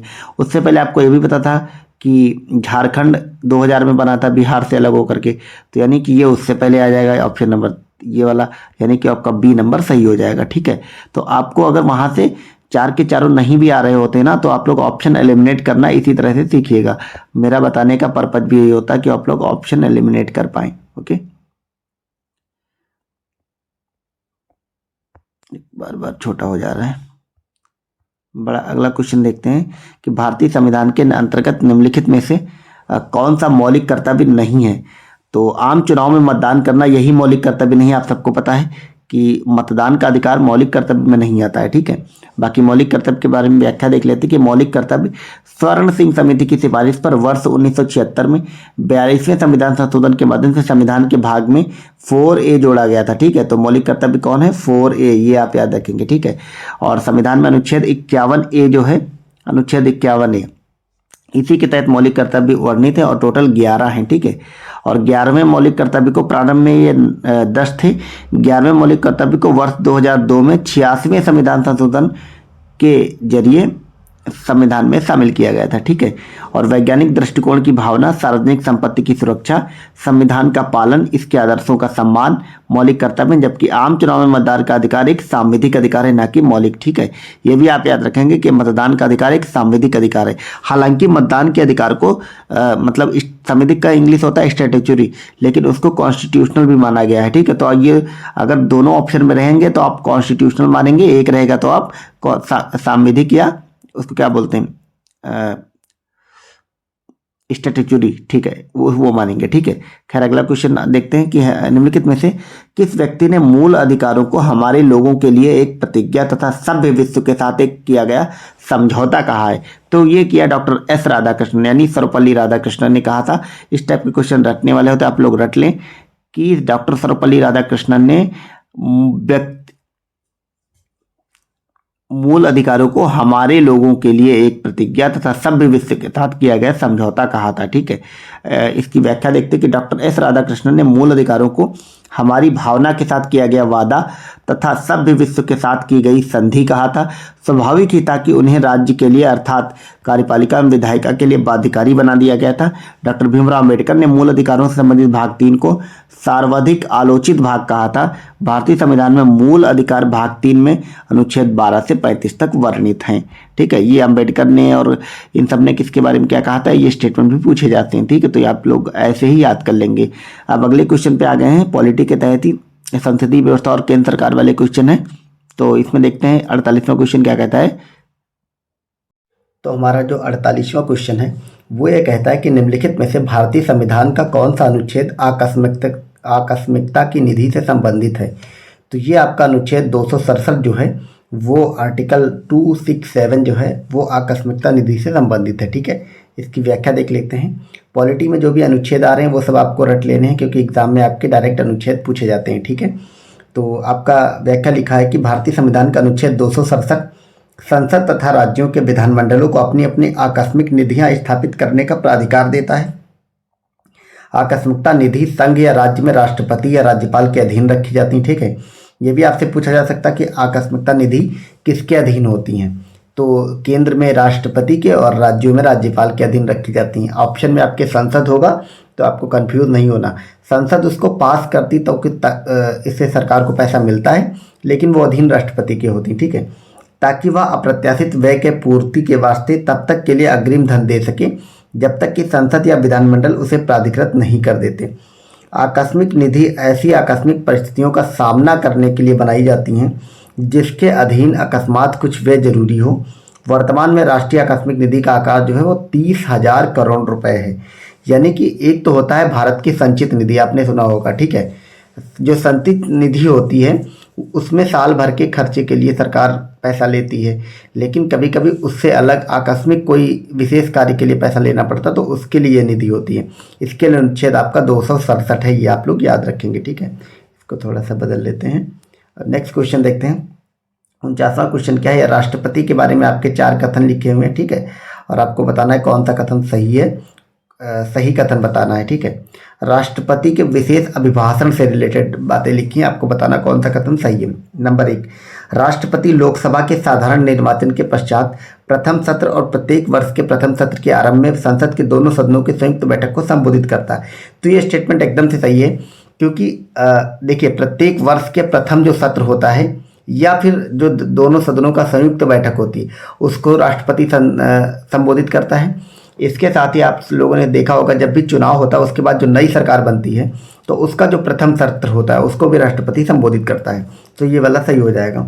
अगला है कि राष्ट्रपति अपने अभिभाषण में संसद को उसके आह्वान के कारणों के विषय में सूचित करता है। यानी कि राष्ट्रपति संसद को ये बताता है कि वो क्यों अभिभाषण कर रहा है, इसके बारे में बताता है। तो ये भी बात सही है, यानी कि आपके दोनों स्टेटमेंट सही है। 1 और 2 इसका सही जवाब हो जाएगा। यही बातें आपकी व्याख्या में भी लिखी हुई हैं। अब अगला क्वेश्चन देते हैं। अगला सूची मिलान करने को दिया गया है, राज्यसभा की सीटें मिलान करने को दी गई हैं। ठीक है, तो ऐसे सवाल भी कभी कभी पूछ लिए जाते हैं और अक्सर ये उन राज्यों से सवाल पूछे जाते हैं जिनमें मतलब कि कोई हाल ही में कोई चुनाव हुआ होता है। ठीक है, तो ये जब 2021 में सब पेपर आया था तो उस समय इलेक्शन हुआ था इन राज्यों में, तो वहीं से ये सवाल पूछा गया है। ठीक है, बाकी आपको उत्तर प्रदेश की याद रखनी है। उत्तर प्रदेश में 31 राज्यसभा की सीटें हैं और यूपी में अभी कुछ राज्यों में चुनाव हुआ है राज्यसभा में कुछ सीटों पे, तो इसलिए वो भी चर्चा में है, आपके एग्जाम में आ सकती हैं। बाकी जो अगर इसका सही जवाब देखें तो इसमें राजस्थान में कुल जो है वो 10 सीटें हैं, गुजरात में जो है वो आपके 11 सीटें हैं और कर्नाटक में आपके जो है वो 12 सीटें हैं और पंजाब में 7 सीटें हैं। और इस हिसाब से आपका ऑप्शन नंबर ए सही हो जाएगा। ये ऐसे रटने की ज़रूरत नहीं है, वही चीज़ें आपके इसमें लिखी हुई हैं। ठीक है, व्याख्या में लिखा गया है कि सर्वाधिक प्रतिनिधित्व राज्यसभा में किसका, यूपी का 31 है और सबसे कम में संयुक्त रूप से नागालैंड, मणिपुर, त्रिपुरा, पांडिचेरी, मिजोरम, मेघालय, अरुणाचल प्रदेश, सिक्किम, गोवा है, क्योंकि इन सब में एक एक सीट है राज्यसभा की। ठीक है, अगला क्वेश्चन हमारा है, ये कथन करण वाला क्वेश्चन है। इसमें कथन क्या कहता है कि भारत में मंत्री परिषद सामूहिक रूप से लोकसभा तथा राज्यसभा दोनों के प्रति उत्तरदायी है। तो ये स्टेटमेंट आपका गलत हो जाता है कि राज्यसभा के प्रति मंत्री परिषद उत्तरदायी नहीं बल्कि लोकसभा के प्रति है। ठीक है, लोकसभा और राज्यसभा दोनों के सदस्य संघीय सरकार में मंत्री बनने की पात्रता रखते हैं। ये बात सही है एकदम से, यानी कि इसमें आपका ऑप्शन नंबर सही हो जाएगा कि ए गलत है आर सही है, ठीक है। और इस हिसाब से देखा तो आपका ऑप्शन नंबर डी वाला सही है कि ए गलत है किंतु आर सत्य है, ठीक है। और संविधान के अनुच्छेद 75 अनुच्छेद वगैरह आप लोग जरूर यूपीपीसीएस के लिए याद रखें, आरओ के लिए भी याद रखें, ठीक है। यहाँ से सवाल बनता है अनुच्छेद 75(3) के अनुसार भारत में मंत्रिपरिषद सामूहिक रूप से लोकसभा के प्रति उत्तरदायी, वही बात जो मैंने आपको कही। ये किस अनुच्छेद में, ये है अनुच्छेद 75(3) में, ठीक है। और बाकी लोकसभा और राज्यसभा दोनों के संघीय सदस्य संघीय सरकार में मंत्री बनने की पात्रता भी रखते हैं, ये भी सही है। अगला क्वेश्चन है कि भारतीय संसद की कार्यवाही में शून्यकाल का क्या अर्थ है। आपने अक्सर सुना होगा कि शून्यकाल, प्रश्नकाल, ये सब क्या होता है। तो जो राज्यसभा की कार्यवाही आप सबको मैं बता दूं कि 11 बजे से शुरू होती, ठीक है। यहाँ पे आपको कंफ्यूज नहीं होना, 10 बजे से नहीं शुरू होती, 11 बजे से संसद की कार्यवाही शुरू होती। तो 11 बजे से कार्यवाही शुरू होते ही जो उसका पहला घंटा होता है, यानी कि 11 से जो 12 के बीच का टाइम होता है, वो होता है प्रश्नकाल। और प्रश्नकाल के तुरंत बाद का जो समय होता है, यानी कि 12 से 1 का जो समय होता है, वो होता है आपके शून्यकाल का। तो वही आप देख सकते हैं शून्यकाल क्या है, ऑप्शन नंबर डी। प्रश्नकाल के ठीक पश्चात का काल जो है वो होता है आपके शून्यकाल। और प्रश्नकाल क्या होता है, 11 से 12 कार्यवाही शुरू होते ही। वही चीज़ आपके व्याख्या में भी लिखी हुई है, ठीक है। व्याख्या देख लेते हैं थोड़ा कि भारतीय संसदीय कार्यवाही में प्रश्नकाल के ठीक बाद का समय शून्यकाल के रूप में जाना जाता है। सामान्यतः शून्यकाल दोपहर 12 बजे से 1 बजे के मध्य होता है, ठीक है। वही बात जो मैंने बताई, संसदीय प्रक्रिया में शून्यकाल भारत की देन है, ठीक है। याद रखना है, शून्यकाल को भारत ने कहीं से लिया नहीं है, ये भारत की देन है। इस दौरान सांसदों द्वारा अविलंबनीय लोक महत्व के मुद्दों को संसद में उठाया जाता है। अगला क्वेश्चन है कि निम्नलिखित में से कौन सा विधेयक राज्यसभा में प्रथम बार प्रस्तावित नहीं किया जा सकता। तो ये आप सबको पता है, जो मनी बिल होता है वो राज्यसभा में नहीं, डायरेक्ट लोकसभा में लाया जाता है, ठीक है। और मनी बिल के बारे में तो अक्सर क्वेश्चन ये पूछा जाता है कि किस अनुच्छेद में आता है, तो अनुच्छेद 110 में आता है, ठीक है। आपको 108 से कंफ्यूज नहीं होना है, क्योंकि 108 में क्या है, 108 में संयुक्त बैठक बुलाई जाती है, वो वाला प्रावधान, ठीक है। 110 में मनी बिल होता है और राज्यसभा में सिर्फ 14 दिन तक के अंदर इसको भेजा जाता है। उसमें मतलब 14 दिन के अंदर राज्यसभा को इसको स्वीकृति देनी होती है, वन्यथा उसे पारित मान लिया जाता है। अगला क्वेश्चन है कि भारतीय संसद की लोक लेखा समिति समीक्षा करती है, किसकी समीक्षा करती है, नियंत्रक एवं महालेखा परीक्षक के प्रतिवेदन की, भारत की संचित निधि की, ठीक है, या भारत के लोक लेखा की, या भारत की आकस्मिकता निधि की। तो आपकी जो लोक लेखा समिति है, ठीक है, याद रखना है, जो कैग रिपोर्ट देता है उसकी समीक्षा करती है। तो आपका ऑप्शन नंबर ए सही हो जाएगा। तो इसकी व्याख्या देख लेते हैं। इससे सवाल बनते हैं कि नियंत्रक एवं महालेखा परीक्षक यानी कैग के प्रतिवेदन की समीक्षा भारतीय संसद की लोक लेखा समिति करती है। इस समिति का गठन भारत सरकार अधिनियम 1919 के तहत पहली बार 1921 में हुआ था, ठीक है। तो ये आपको याद रखना है कि ये जो लोक लेखा समिति है 1919 के अधिवेशन के तहत गठित की गई थी, अंग्रेजों ने करी थी, ठीक है। इसमें वर्तमान में लोकसभा से 15 और राज्यसभा से 7 सदस्य प्रतिवर्ष मतलब समानुपातिक प्रतिनिधित्व के सिद्धांत के अनुसार एकल सर्वसम्मति मत के माध्यम से लोक लेखा समिति के सदस्यों का चुनाव होता है, ठीक है। तो इन सभी सदस्यों का कार्यकाल 1 वर्ष का होता है। इसके अध्यक्ष की नियुक्ति लोकसभा अध्यक्ष में से एक करता है, यानी कि लोकसभा अध्यक्ष इनके अध्यक्ष की नियुक्ति करता है, ठीक है। और ये भी आपको याद रखना है कि एक परंपरा चली आ रही है, ऐसा कहीं भी संविधान में कानून में जिक्र नहीं है कि लोक लेखा समिति का जो अध्यक्ष है वो प्रायः विपक्षी पार्टी का ही सदस्य होता है। समिति के प्रमुख कार्यों के अंतर्गत सीएजी के वार्षिक प्रतिवेदन की जांच है, जो राष्ट्रपति द्वारा संसद में प्रस्तुत किया जाता है। तो ये पूरी व्याख्या इंपॉर्टेंट है, इसीलिए मैंने पूरी पढ़ दी, क्योंकि यहाँ से कहीं से भी आपसे सवाल बनाया जा सकता है, ठीक है। अगला क्वेश्चन हमारा है कि निम्नलिखित में से कौन आयोग या समिति की सिफारिश पर भारत में अंतर्राज्यीय परिषद की स्थापना की गई थी। तो ये आप सबको पता है, भारत में अंतर्राज्यीय परिषद की स्थापना जो है वो सरकारी आयोग के आधार पर की गई थी। सरकारी आयोग मेनली जो था वो आपको पता है केंद्र और राज्य के संबंधों के मध्य ही था। तो अंतर्राज्यीय परिषद इसीलिए होता है, तो इसीलिए सरकारी आयोग के तहत जो है वो अंतर्राज्यीय परिषद की स्थापना की गई थी, ठीक है। और अंतर्राज्यीय परिषद का जो वो है उसका किस अनुच्छेद में है, तो वो अनुच्छेद 263 में ही आप देख सकते हैं। व्याख्या में वही सारी बातें लिखी कि अंतर्राज्यीय परिषद का अध्यक्ष कौन होता है, तो इसका अध्यक्ष प्रधानमंत्री होता है, ये भी सवाल बनता है, ठीक है। और राज्यों के मुख्यमंत्री और संघ शासित राज्यों के मुख्यमंत्री इसके सदस्य होते हैं। ये चीज़ें आप लोग याद रखनी है, ठीक है। बाकी आप अगर थोड़ा सा देखें तो 1990 में वीपी सिंह के नेतृत्व वाली जनता दल सरकार ने अंतर्राज्यीय परिषद का गठन किया था। कब गठन हुआ, तो ये भी आप याद रखेंगे 1990 में, ठीक है। और किस आयोग पे, सरकारी आयोग की सिफारिश। बाकी हम 2 आयोग 3 और जो आपके उसमें दिए थे उसको भी देख लेते हैं। पुंछी आयोग क्या है, सरकारी आयोग की रिपोर्ट के बाद केंद्र और राज्य के संबंधों पर पुनर्विचार करने हेतु केंद्र सरकार द्वारा 27 अप्रैल 2007 को इसका गठन किया गया था। तो पुंछी आयोग जो है 2007 में गठित हुआ, आप याद रखेंगे। अगला है राजमन्नार समिति। ये तमिलनाडु सरकार ने 22 दिसंबर 1969 को में राज्यों को अधिक स्वायत्ता प्रदान करने के लिए सुझाव देने हेतु गठित की थी। राजमन्नार समिति को तमिलनाडु सरकार ने गठित किया था। और कोठारी समिति का गठन जो किया गया था वो स्कूली शिक्षा प्रणाली में सुधार के लिए 1964 में गठित किया गया था और केंद्र सरकार ने इसका गठन किया था। ठीक है, तो ये सारी हो गई और इनका अनुच्छेद वगैरह आप याद रखेंगे। अंतर्राज्यीय परिषद 263 के तहत आता, प्रधानमंत्री अध्यक्ष होते हैं। ठीक है, मोस्ट इंपॉर्टेंट क्वेश्चन था, यहाँ से बार बार सवाल बनते हैं। अगला क्वेश्चन देखते हैं, राज्य सरकार के बारे में क्वेश्चन है कि राज्य लोक सेवा आयोग के सदस्य को हटाया जा सकता है, कैसे? विधानसभा में महाभियोग के आधार पर, राज्यपाल द्वारा, उच्चतम न्यायालय की जांच के पश्चात राज्यपाल के द्वारा। अगला ऑप्शन क्या है कि उच्चतम न्यायालय की जांच के पश्चात राष्ट्रपति के द्वारा और उच्च न्यायालय की जांच के पश्चात राज्यपाल के द्वारा। तो इसमें आपका ऑप्शन नंबर सी सही होगा कि सुप्रीम कोर्ट जांच करती है और उसके बाद राष्ट्रपति हटाता है। यहाँ पे आपको कंफ्यूज नहीं होना है कि यहाँ पे राज्य लोक सेवा आयोग की बात की गई है। यहाँ पे जो यूपीएससी हमारा है, केंद्र का लोक सेवा आयोग, संयुक्त लोक सेवा आयोग, उसकी बात नहीं की गई। ठीक है, सॉरी, संयुक्त नहीं, संघ लोक सेवा आयोग होता है यूपीएससी। तो ये जो, लेकिन जो राज्य लोक सेवा आयोग होते हैं उनके सदस्यों या उनके अध्यक्ष की नियुक्ति अगर पूछा जाएगा कौन करता है, तो नियुक्ति उनके सदस्यों की राज्यपाल करता है। लेकिन जब हटाने की बात आएगी तो उनको राष्ट्रपति हटाएगा और उनको हटाने की जो जांच होगी वो आपके सुप्रीम कोर्ट करता है, ना कि हाई कोर्ट। ठीक है, ये आपको याद रखना है। अगला क्वेश्चन व्याख्या देख लेते हैं कि लोक सेवा आयोग के अध्यक्ष व सदस्यों को हटाने के बारे में प्रावधान व प्रक्रिया अनुच्छेद 317 में दी गई। ये आप अनुच्छेद भी याद रखेंगे, अनुच्छेद 317, जिसके तहत लोक सेवा आयोग के अध्यक्ष या किसी सदस्य को केवल कदाचार के आधार पर ही राष्ट्रपति के आदेश पर उसके पद से हटाया जाता है। केवल कदाचार, ये आप याद रखेंगे कि लोक सेवा आयोग के अध्यक्ष या सदस्य को केवल कदाचार के आधार पर हटाया जा सकता है। और जब कदाचार से संबंधित कोई मामला राष्ट्रपति द्वारा सर्वोच्च न्यायालय के पास भेजा जाता है तब वो अनुच्छेद 145 के प्रावधान, यह भी याद रखना है, अनुच्छेद 145 के प्रावधानों के अनुरूप मामले की जांच करता है और जांच के पश्चात राष्ट्रपति को अपनी रिपोर्ट भेजता है।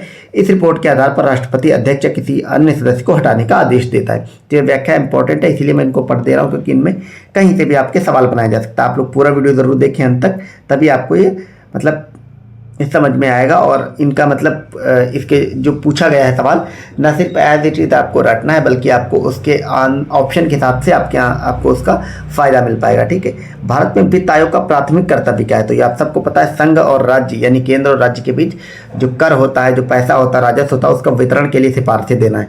तो यही बात आपके ऑप्शन ए में लिखी हुई है और यही वाला इसका सही जवाब है। ठीक है, इसका प्राथमिक कार्य यही होता है। और वित्त आयोग के बारे में ही पूछा जाता है कि इसका गठन मतलब किस अनुच्छेद के तहत होता है? अनुच्छेद 280 के तहत होता है। राष्ट्रपति गठित करता है और प्रत्येक 5 वर्ष पर इसका गठन होता है। ठीक है, ये आपको याद रखना है। और वित्त आयोग जो है वो एक संवैधानिक संस्था है, वो तो आपको पता है क्योंकि इसके बारे में संविधान में अनुच्छेद है। ठीक है, और इसमें एक अध्यक्ष होते हैं और 4 सदस्य होते हैं, ये भी आपको याद रखना, 1+4 बोल सकते हैं। ठीक है, और आयोग के सदस्यों की योग्यता और उसके चयन की रीति के बारे में विधि बनाने का अधिकार जो किसको है? वो संसद को है, ये भी आपको याद रखना, राष्ट्रपति से कंफ्यूज नहीं होना है। राष्ट्रपति सिर्फ अध्यक्ष की नियुक्ति करता है। प्रथम वित्त आयोग का गठन कब किया गया था? 1951 में, और इसके अध्यक्ष केसी नियोगी थे। वर्तमान में 15वें वित्त आयोग के अध्यक्ष एन.के. सिंह हैं, ये भी आपको याद रखना है। ठीक है, हालांकि अभी आपका 31 दिसंबर 2023 को आपके 16वें वित्त आयोग का भी गठन कर दिया गया है, ये भी आप लोग याद रखेंगे, लेटेस्ट वाला। ठीक है, अब अगला क्वेश्चन देखते हैं, निर्वाचन आयोग और राजभाषा से संबंधित है। और ये क्या कह रहा है, नीचे ये तथ्य लिखे हुए हैं, आपके बारे में आपको बताना है क्या सही क्या मतलब गलत है, वे सब बताना है। ठीक है, तो ये हमारा क्वेश्चन ये कहता है कि भारत के भारत के प्रथम मुख्य निर्वाचन आयुक्त कौन थे? तो वो सुकुमार सेन थे। और भारत की पहली मुख्य निर्वाचन आयुक्त महिला जो थी वो रमा देवी थी। तो ये दोनों ही फैक्ट वाले क्वेश्चन है और ये आपको रट ही लेना है, ये दोनों ही स्टेटमेंट सही है। ये दोबारा भी आपसे एग्जाम में पूछा जा सकता है क्योंकि ये स्टैटिक का पार्ट है और पहले थे, तो याद रखना है, सुकुमार सेन और रमा देवी प्रथम महिला। ठीक है, और निर्वाचन आयोग के बारे में इसकी व्याख्या तो देख लेते हैं। सवाल बनते हैं कि अनुच्छेद 324 से 329 तक निर्वाचन आयोग के बारे में उपबंध किया गया था। कौन सा अनुच्छेद है निर्वाचन आयोग के बारे में? 324 से 329 तक। ठीक है, भारत में निर्वाचन आयोग एक स्थायी अर्धन्यायिक संवैधानिक निकाय है यह संसद और राज्य विधानमंडलों के प्रत्येक सदन के लिए तथा राष्ट्रपति एवं उपराष्ट्रपति पदों के लिए होने वाले सभी निर्वाचनों का अधीक्षण, निर्देशन एवं नियंत्रण करता है। इसकी स्थापना 25 जनवरी 1950 को हुई थी, ये भी आपको याद रखना है। इसके मुख्य निर्वाचन आयुक्त सुकुमार सेन थे और प्रथम महिला निर्वाचन आयुक्त श्रीमती वी.एस. रमा देवी थी, ये कार्यवाहक थी। हालांकि वर्तमान में सुशील चंद्रा भारत के मुख्य 24वें चुनाव आयुक्त, ये गलत है हालांकि, क्योंकि पुराना पेपर है। वर्तमान में 21 में थे सुशील चंद्रा, वर्तमान में जो है आपके राजीव कुमार हैं, ठीक है। और S.Y. कुरैशी भारत के प्रथम मुस्लिम निर्वाचन आयुक्त थे, ये भी आपको याद रखना है, लेकिन वर्तमान में आपके राजीव कुमार हैं, ठीक है, ये आपको याद रखना है। अगला क्वेश्चन देखते हैं, ये आपके कथनकरण वाले क्वेश्चन है। ये आपका कहता है कि आपका कथन ये कहता है कि वित्त आयोग के अध्यक्ष व सदस्यों की योग्यताओं का निर्धारण भारत का राष्ट्रपति करता है। आप देख रहे हैं वित्त आयोग से अभी एक सवाल पूछा गया था और उसकी व्याख्या में इसका जवाब लिखा था। तो अध्यक्ष की योग्यताओं का निर्धारण राष्ट्रपति नहीं करता बल्कि संसद करती, हमने अभी आपको बताया था, ठीक है। तो ये वाला स्टेटमेंट आपका गलत हो जाएगा। अगला है अध्यक्ष व सदस्यों की नियुक्ति भारत के राष्ट्रपति द्वारा होती है, ये बात एकदम सही है, ठीक है। तो आपका कथन जो है वो गलत है, ए और आर जो कारण है वो सही है। व्याख्या में भी देखते हैं यही बातें लिखी, हाँ ऑप्शन नंबर डी जो है वो सही है, यानी कि ए गलत और आर सही है, ठीक है। ये सब हमने देखा था अभी, वित्त आयोग के बारे में पूरी जानकारी पड़ी थी। अगले क्वेश्चन की तरफ बढ़ते हैं, देखते हैं कि निम्नलिखित में से कौन भारत के प्रथम विधि आयोग का अध्यक्ष था। तो ये आप सबको पता है के.सी. नियोगी थे। हम विधि आयोग मतलब 2021 में आप देख रहे हैं वित्त आयोग से 3 सवाल पूछे जा रहे हैं। प्रथम वित्त आयोग का अध्यक्ष कौन था? के.सी. नियोगी था। हमने अभी ऊपर वित्त आयोग के बारे में पूरी डिटेल पढ़ी है। ओके, नेक्स्ट देखते हैं, भारत में आपदा प्रबंधन के लिए राष्ट्रीय आपदा प्रबंधन डिवीजन गृह मंत्रालय के एक नोडल डिवीजन है। राष्ट्रीय आपदा प्रबंधन प्राधिकरण का पदेन अध्यक्ष कौन होता है? तो ये आपको याद रखना, ये प्रधानमंत्री हमारे होते हैं, ठीक है, प्राइम मिनिस्टर। राष्ट्रीय आपदा प्रबंधन प्राधिकरण जिसको कि हम NDMA बोला जाता है, ठीक, नेशनल डिजास्टर मैनेजमेंट अथॉरिटी, इसका चेयरपर्सन कौन होता है? तो प्रधानमंत्री होता है। गृह मंत्री से आपको कंफ्यूज नहीं होना। हालांकि इसका जो नोडल मिनिस्ट्री होती है वो गृह मंत्रालय होता है, ठीक है, ये आपको याद रखना है। इसके बारे में थोड़ा देख लेते हैं कि राष्ट्रीय आपदा प्रबंधन प्राधिकरण गृह मंत्रालय में एक नोडल डिवीजन है। इसका पदेन अध्यक्ष प्रधानमंत्री और 9 अन्य सदस्य होते हैं। पदेन अध्यक्ष के अलावा अधिकतम 9 सदस्य हो सकते हैं। इनमें से एक को पदेन अध्यक्ष उपाध्यक्ष नामित करता है। इसका दर्जा कैबिनेट मंत्री के समकक्ष होता तथा अन्य सदस्यों का दर्जा राज्य मंत्री के बराबर होता है, ठीक है। भारत सरकार ने आपदा प्रबंधन को राष्ट्रीय प्राथमिकता मानकर 1999 में एक उच्च शक्ति प्राप्त समिति का गठन किया था। हालांकि वर्ष 2004 में सुनामी के पश्चात भारत सरकार ने आपदा प्रबंधन अधिनियम 2005, ये आपको याद रखना है कि NDMA एक्ट भारत में बना कब था? 2005 में, ठीक है, इसको अधिनियमित किया था। इस अधिनियम के द्वारा राष्ट्रीय आपदा प्रबंधन प्राधिकरण NDMA का गठन किया गया था, जिसका औपचारिक गठन 27 सितंबर 2006 को किया गया था, ठीक है। एक्ट 2005 में आया था और ये NDMA बना था 2006 में। तो आपको NDMA का गठन आपको ये याद रखना कि केंद्र में इसका प्रमुख प्रधानमंत्री होता है, राज्यों में मुख्यमंत्री होता है और जिलों में जिलाधिकारी होता है, ठीक है। नेक्स्ट क्वेश्चन देखते हैं, ये आपकी कुछ समितियां लिखी हुई हैं और इनको आपको काल क्रमानुसार लगाना है। अब काल क्रमानुसार आप सबको पता है कि जो आपकी BR मेहता है, बलवंत राय मेहता समिति, वो सबसे पहले आती है। 1957 में गठित हुई थी बलवंत राय मेहता समिति। कब गठित हुई? 1957 में। उसके बाद आपकी अशोक मेहता समिति 1977 में गठित हुई थी, आप सबको पता है, ठीक है। यानी कि तीसरा और पहला इस वाले में आपका सही है, आपको ऑप्शन नंबर ये मिल जाएगा। उसके बाद आपकी JVK राव आई थी और अंत में LM सिंघवी समिति आई थी, आपको याद रखना है। आप व्याख्या में भी देख सकते हैं यही सब बातें लिखो। 19 ये आप एकदम ये 4 समितियों का सन एकदम से आप लोग रट लीजिएगा, ठीक है, कि कौन सी समिति किस सन में बनी थी। ये बार बार यहाँ से सवाल बनते हैं, ठीक है। तो बलवंत राय मेहता 1956, अशोक मेहता 77, JVK राव 85 और सिंघवी 86, ठीक है। अगला है कि इसकी व्याख्या और देख लेते हैं कि 73वें संविधान संशोधन अधिनियम 1992 के द्वारा पंचायती राज संस्थाओं को संवैधानिक दर्जा प्राप्त हुआ। अनुच्छेद 243 खा यानी कि 243 बी भारत में त्रिस्तरीय पंचायती राज व्यवस्था का प्रावधान करता है, जिसमें प्रत्येक राज्य में ग्राम स्तर पर ग्राम पंचायत, मध्यवर्ती स्तर पर क्षेत्र पंचायत और जिला स्तर पर जिला पंचायत के गठन का प्रावधान किया गया है, ठीक है। ये सब आप लोग याद रखेंगे। पंचायती राज से खूब सारे सवाल आपके एग्जाम में बनते हैं।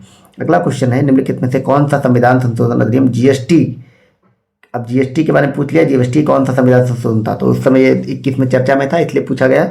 तो GST जो है वो आपका 101वां संविधान संशोधन अधिनियम था, अब नहीं पूछा जाएगा। बाकी GST के बारे में आप डिटेल से पढ़ सकते हैं, यहाँ पे व्याख्या लिखी हुई है। 2017 में ये पारित हुआ था अधिनियम, 101वां संविधान अधिनियम था, ठीक है। और 2019 से मतलब ये लागू हो गया था, सॉरी 2018 नहीं नहीं, 2017 से ही लागू हुआ था, 1 जुलाई 2017 से ये लागू हुआ था, ठीक है। थोड़ा कन्फ्यूजन था यहाँ पे। बाकी ये 103वां संविधान संशोधन आपका कौन सा था? वो था आपको जो EWS वाला मिला था, आर्थिक रूप से कमजोर वर्गों को 10% जो आरक्षण मिला था, ठीक है। और 104वां ये वाला था जी, अनुसूचित जातियों और जनजातियों के लिए आरक्षण की अवधि को 10 वर्ष के लिए और बढ़ा दिया गया है, ठीक है। अब अगले सवाल पे चलते हैं कि कौन से संविधान संशोधन अधिनियम के द्वारा मतदान की आयु को 21 वर्ष से घटाकर 18 किया गया था? में बहुत इंपॉर्टेंट है, ये 61वां संविधान संशोधन आपका था, ये 1988 में गठित हुआ था। इसमें मतदान की आयु को 21 से घटाकर 18 वर्ष कर दिया गया था। और अनुच्छेद इसमें किस में संशोधन हुआ था? इसमें संशोधन हुआ था अनुच्छेद 326 में, ठीक है। अनुच्छेद 326 में संशोधन हुआ था। ये सब अनुच्छेद वगैरह आप लोग याद रखेंगे, ठीक है। और बाकी आप लोग पढ़ सकते हैं कि 66वां संविधान संशोधन, 62वां और 63वां कुछ भी इंपॉर्टेंट मतलब नहीं है, ठीक है। अब अगला देखते हैं, मिसलेनियस वाले हमारे क्वेश्चन शुरू हो गए हैं पॉलिटी के।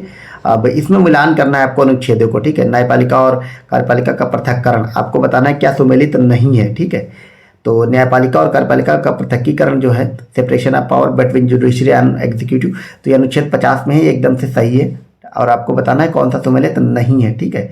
और अगला है, अनुसूचित जातियों एवं जनजातियों के शैक्षणिक एवं आर्थिक हितों की समृद्धि अनुच्छेद 46 में है, तो ये भी सही है, अनुच्छेद 46 में ये सब दिया गया है। अगला है, सहकारी सोसाइटी का संवर्धन 43(3) में है, सॉरी ए में है, ये गलत है आपका। और ग्राम पंचायतों का गठन अनुच्छेद 40 में, ये भी सही है, ठीक है। ये DPSP से सवाल पूछा गया है, तो आपका सी वाला गलत क्यों है? क्योंकि अनुच्छेद 43 जो अनुसूचित जातियों एवं जनजातियों के शैक्षणिक और आर्थिक हितों की जो समृद्धि है, अभिवृद्धि है, वो अनुच्छेद 43A में ना होकर के अनुच्छेद 46 में है, ये आप लोग याद रखेंगे, ठीक है। और बाकी सब व्याख्या में वही सारी बातें लिखी हुई हैं। अगले क्वेश्चन की तरफ बढ़ते हैं। अगला हमारा क्वेश्चन है कि क्या आप मुझे एक भी स्वतंत्र देश दिखा सकते हैं जहां पृथक मताधिकार हो? अंग्रेज जा चुके हैं परंतु वे सारा अर्थ छोड़ गए हैं। निम्नलिखित में से किसने उपरोक्त वाक्यों को संविधान सभा के बहस में कहा था? आप देख रहे कैसे कैसे कितने मतलब अच्छे लेवल के सवाल बन रहे हैं कि संविधान सभा ने किसने क्या कहा था, उस पर भी सवाल पूछ लिया। तो ये कहा था हमारे सरदार वल्लभ भाई पटेल जी ने, ठीक है।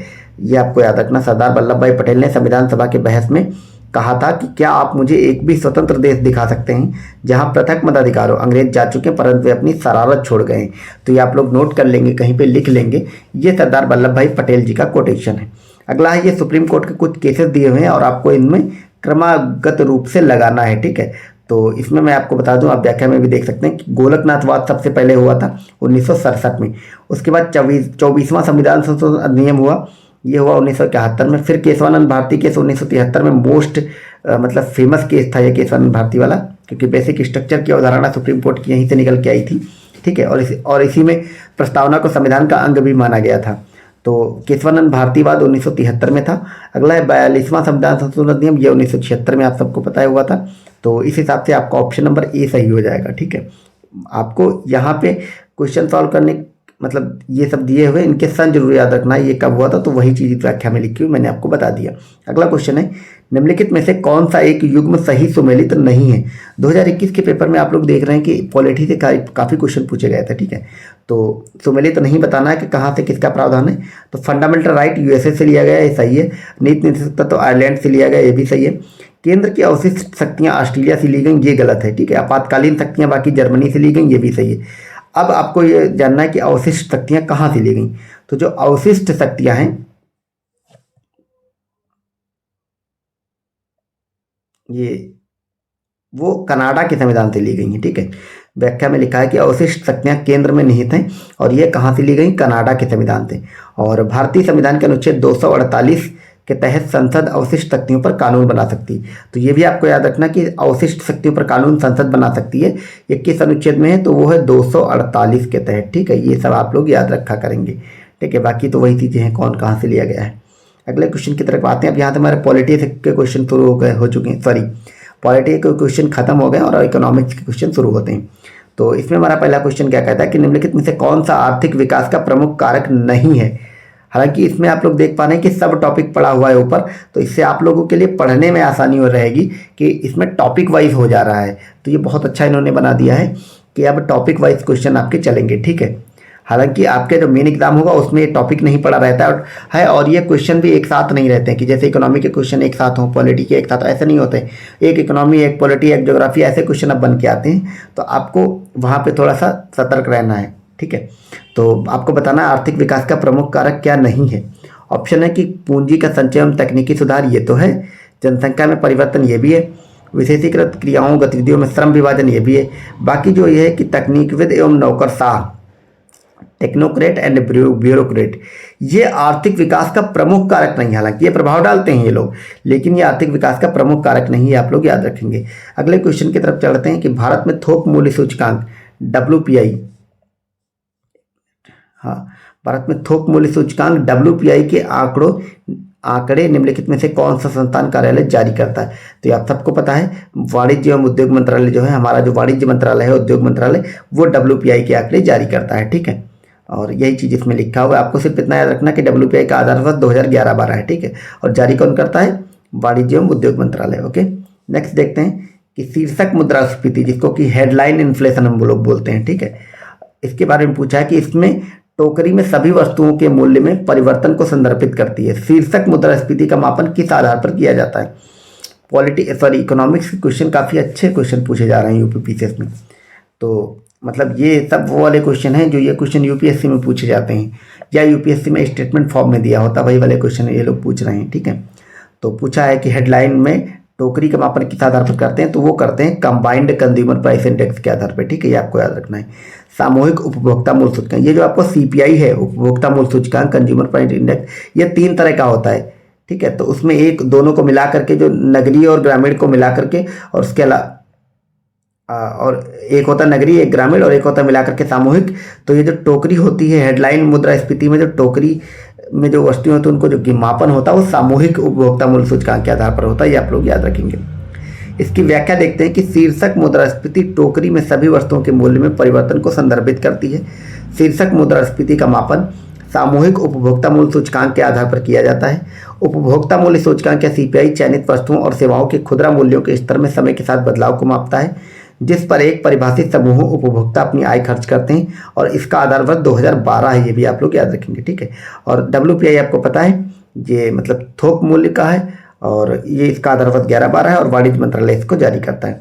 अगला क्वेश्चन है कि पूंजी निर्माण के संबंध में कौन सा कथन सही है, ठीक है। तो पूंजी निर्माण की प्रक्रिया बचतों और वित्तीय संस्थाओं की प्रभाविता पर निर्भर करती है, एकदम सही है। निवेश पूंजी निर्माण के लिए अनिवार्य कारक है, ये भी सही है। आपको फंडिंग तो चाहिए ही, इन्वेस्टमेंट तो चाहिए ही, तो ये दोनों के दोनों स्टेटमेंट सही है, आपका ऑप्शन नंबर C सही हो जाता है। इस टाइप के जो भी सवाल होते हैं थोड़ा थ्योरेटिकल वाले, वो मोस्टली दोनों स्टेटमेंट सही ही लिखे जाते हैं। बाकी आप लोग पढ़ेंगे तो पढ़ने पर पता चलता है कि ये सही होंगे, व्याख्या में भी वही सब लिखा हुआ है।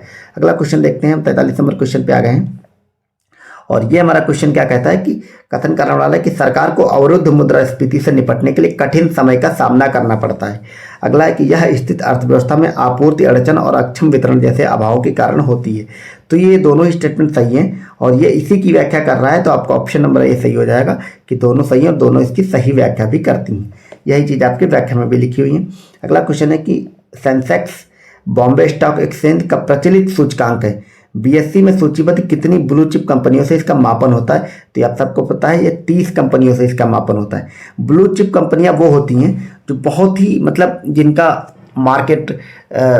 मार्केट जो कवर है, जिनका रेवेन्यू है बहुत ज़्यादा होती है, यानी कि जो बहुत बड़ी बड़ी कंपनियां होती हैं जो देश की अर्थव्यवस्था पर बहुत व्यापक असर डालती है, उनको ब्लू चिप कंपनियां कहते हैं। जैसे भारत में आप टाटा को ले लें, रिलायंस को ले लें, अब वर्तमान में अडानी इंटरप्राइजेस को ले लें, ये सब बड़ी बड़ी कंपनियां हैं, तो ये ब्लू चिप कंपनियां कहलाती हैं। और सेंसेक्स में, बॉम्बे स्टॉक एक्सचेंज में 30 ब्लू चिप कंपनियां कार्य करती हैं, ये आप लोग रट लेंगे, ठीक है।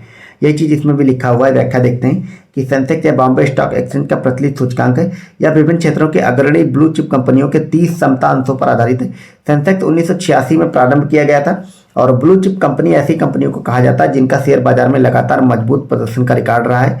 ऐसी कंपनियों पर कर्ज का बोझ अथवा नहीं होता अथवा बहुत कम होता है। प्रायः ये कंपनियां पुरानी और लार्ज मार्केट कैप वाली होती हैं। उदाहरण के लिए भारत में Reliance industry, Hindustan Unilever, state bank of India, Tata consultancy services तथा वैश्विक स्तर पर एप्पल, गूगल, माइक्रोसॉफ्ट, पेप्सिको आदि ब्लू चिप कंपनियां हैं, ठीक है। यानी वही जो बड़ी बड़ी कंपनियां होती हैं, ठीक है। अब अगले क्वेश्चन की तरफ चलते हैं, जहाँ पे हमारे इकोनॉमिक्स के क्वेश्चन कंप्लीट होते हैं और साइंस के क्वेश्चन शुरू नहीं, साइंस में भौतिक विज्ञान के क्वेश्चन शुरू हो गए हैं, ठीक है। तो चूँकि इकोनॉमिक्स के कम सवाल आते हैं और जो भी आते हैं बहुत स्टैंडर्ड सवाल होते हैं। हम चलिए 75 नंबर सवाल है हमारा, और साइंस से शुरुआत करते हैं। तो हमारा ये क्वेश्चन कहता है कि निम्नलिखित में से कांच का कौन सा प्रकार पराबैंगनी किरणों को काटता है? तो ये काटता है आपका क्रुक्स ग्लास। ठीक है, क्रुक्स कांच पराबैंगनी किरणों को काटता है। यह सीरियम ऑक्साइड, सिलिका आदि से मिलकर बना होता है। पराबैंगनी किरणें एक प्रकार का विद्युत चुंबकीय विकिरण है जिनकी तरंगदैर्घ्य प्रत्यक्ष प्रकाश से छोटी तथा एक्सरे किरणों से अधिक होती हैं।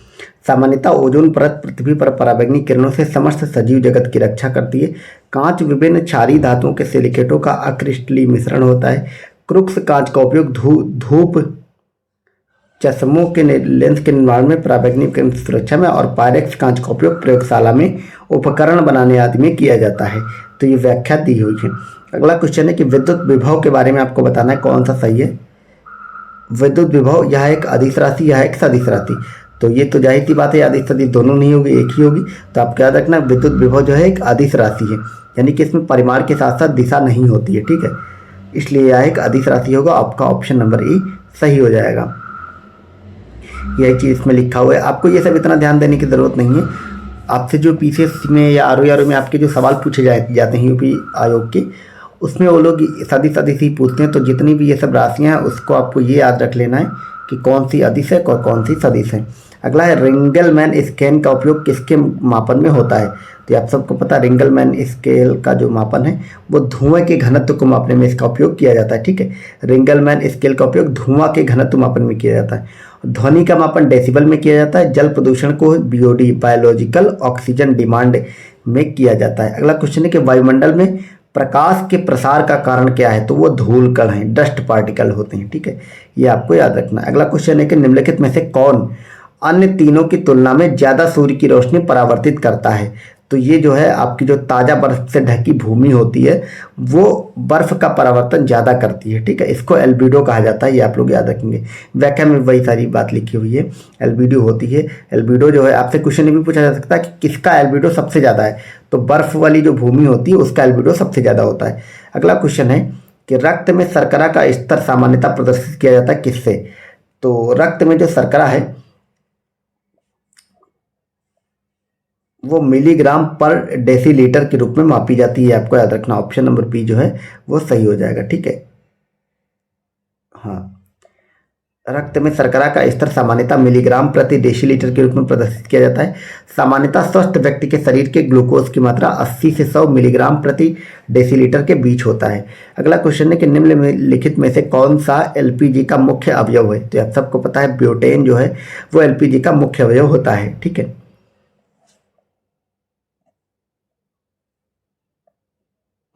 अगला क्वेश्चन है कौन सा सुमेलित नहीं है, आपको बताना है। तो सिरका में उपस्थित अम्ल एसिटिक अम्ल होता है, ये सही है। हड्डियों में उपस्थित कैल्शियम फॉस्फेट, ये भी सही है। दूध का खट्टा होना नाइट्रिक अम्ल नहीं होता बल्कि लैक्टिक अम्ल होता है, इसलिए गलत है। अमाशय रस में जो हाइड्रोक्लोरिक एसिड उपस्थित होता है ये भी सही है। ठीक है, तो इसलिए आपका ऑप्शन नंबर सी सही हो जाएगा। अगला है खीरे को काटकर यदि नमक डाला जाता तो निम्न में से किसके कारण पानी आता है? तो ये आपको पता है, ये आपके ऑस्मोसिस का कारण होता है, जो रिवर्स ऑस्मोसिस होता है उसके कारण, यानी कि ऑप्शन नंबर सी सही है। परासरण के कारण ये ऐसा होता है। ठीक है, परासरण के कुछ अन्य भी एग्जाम्पल होते हैं, जैसे आप लोग देखते होंगे कि अगर अपना हाथ बहुत देर तक आप लोग पानी में भिगोए रखें तो जो उंगलियों की ऊपर वाला हिस्सा होता है वो एकदम से सिकुड़ जाती है स्किन आपकी, वो भी परासरण के कारण होता है। इसके साथ ही किशमिश को अगर पानी में भिगा दें तो फूल जाती है, वो भी परासरण का एग्जाम्पल होता है। और ये खीरे वाला भी एग्जाम्पल परासरण का होता है। ठीक है, ये आप लोग याद रखेंगे, यही बात आपकी व्याख्या में लिखी हुई है।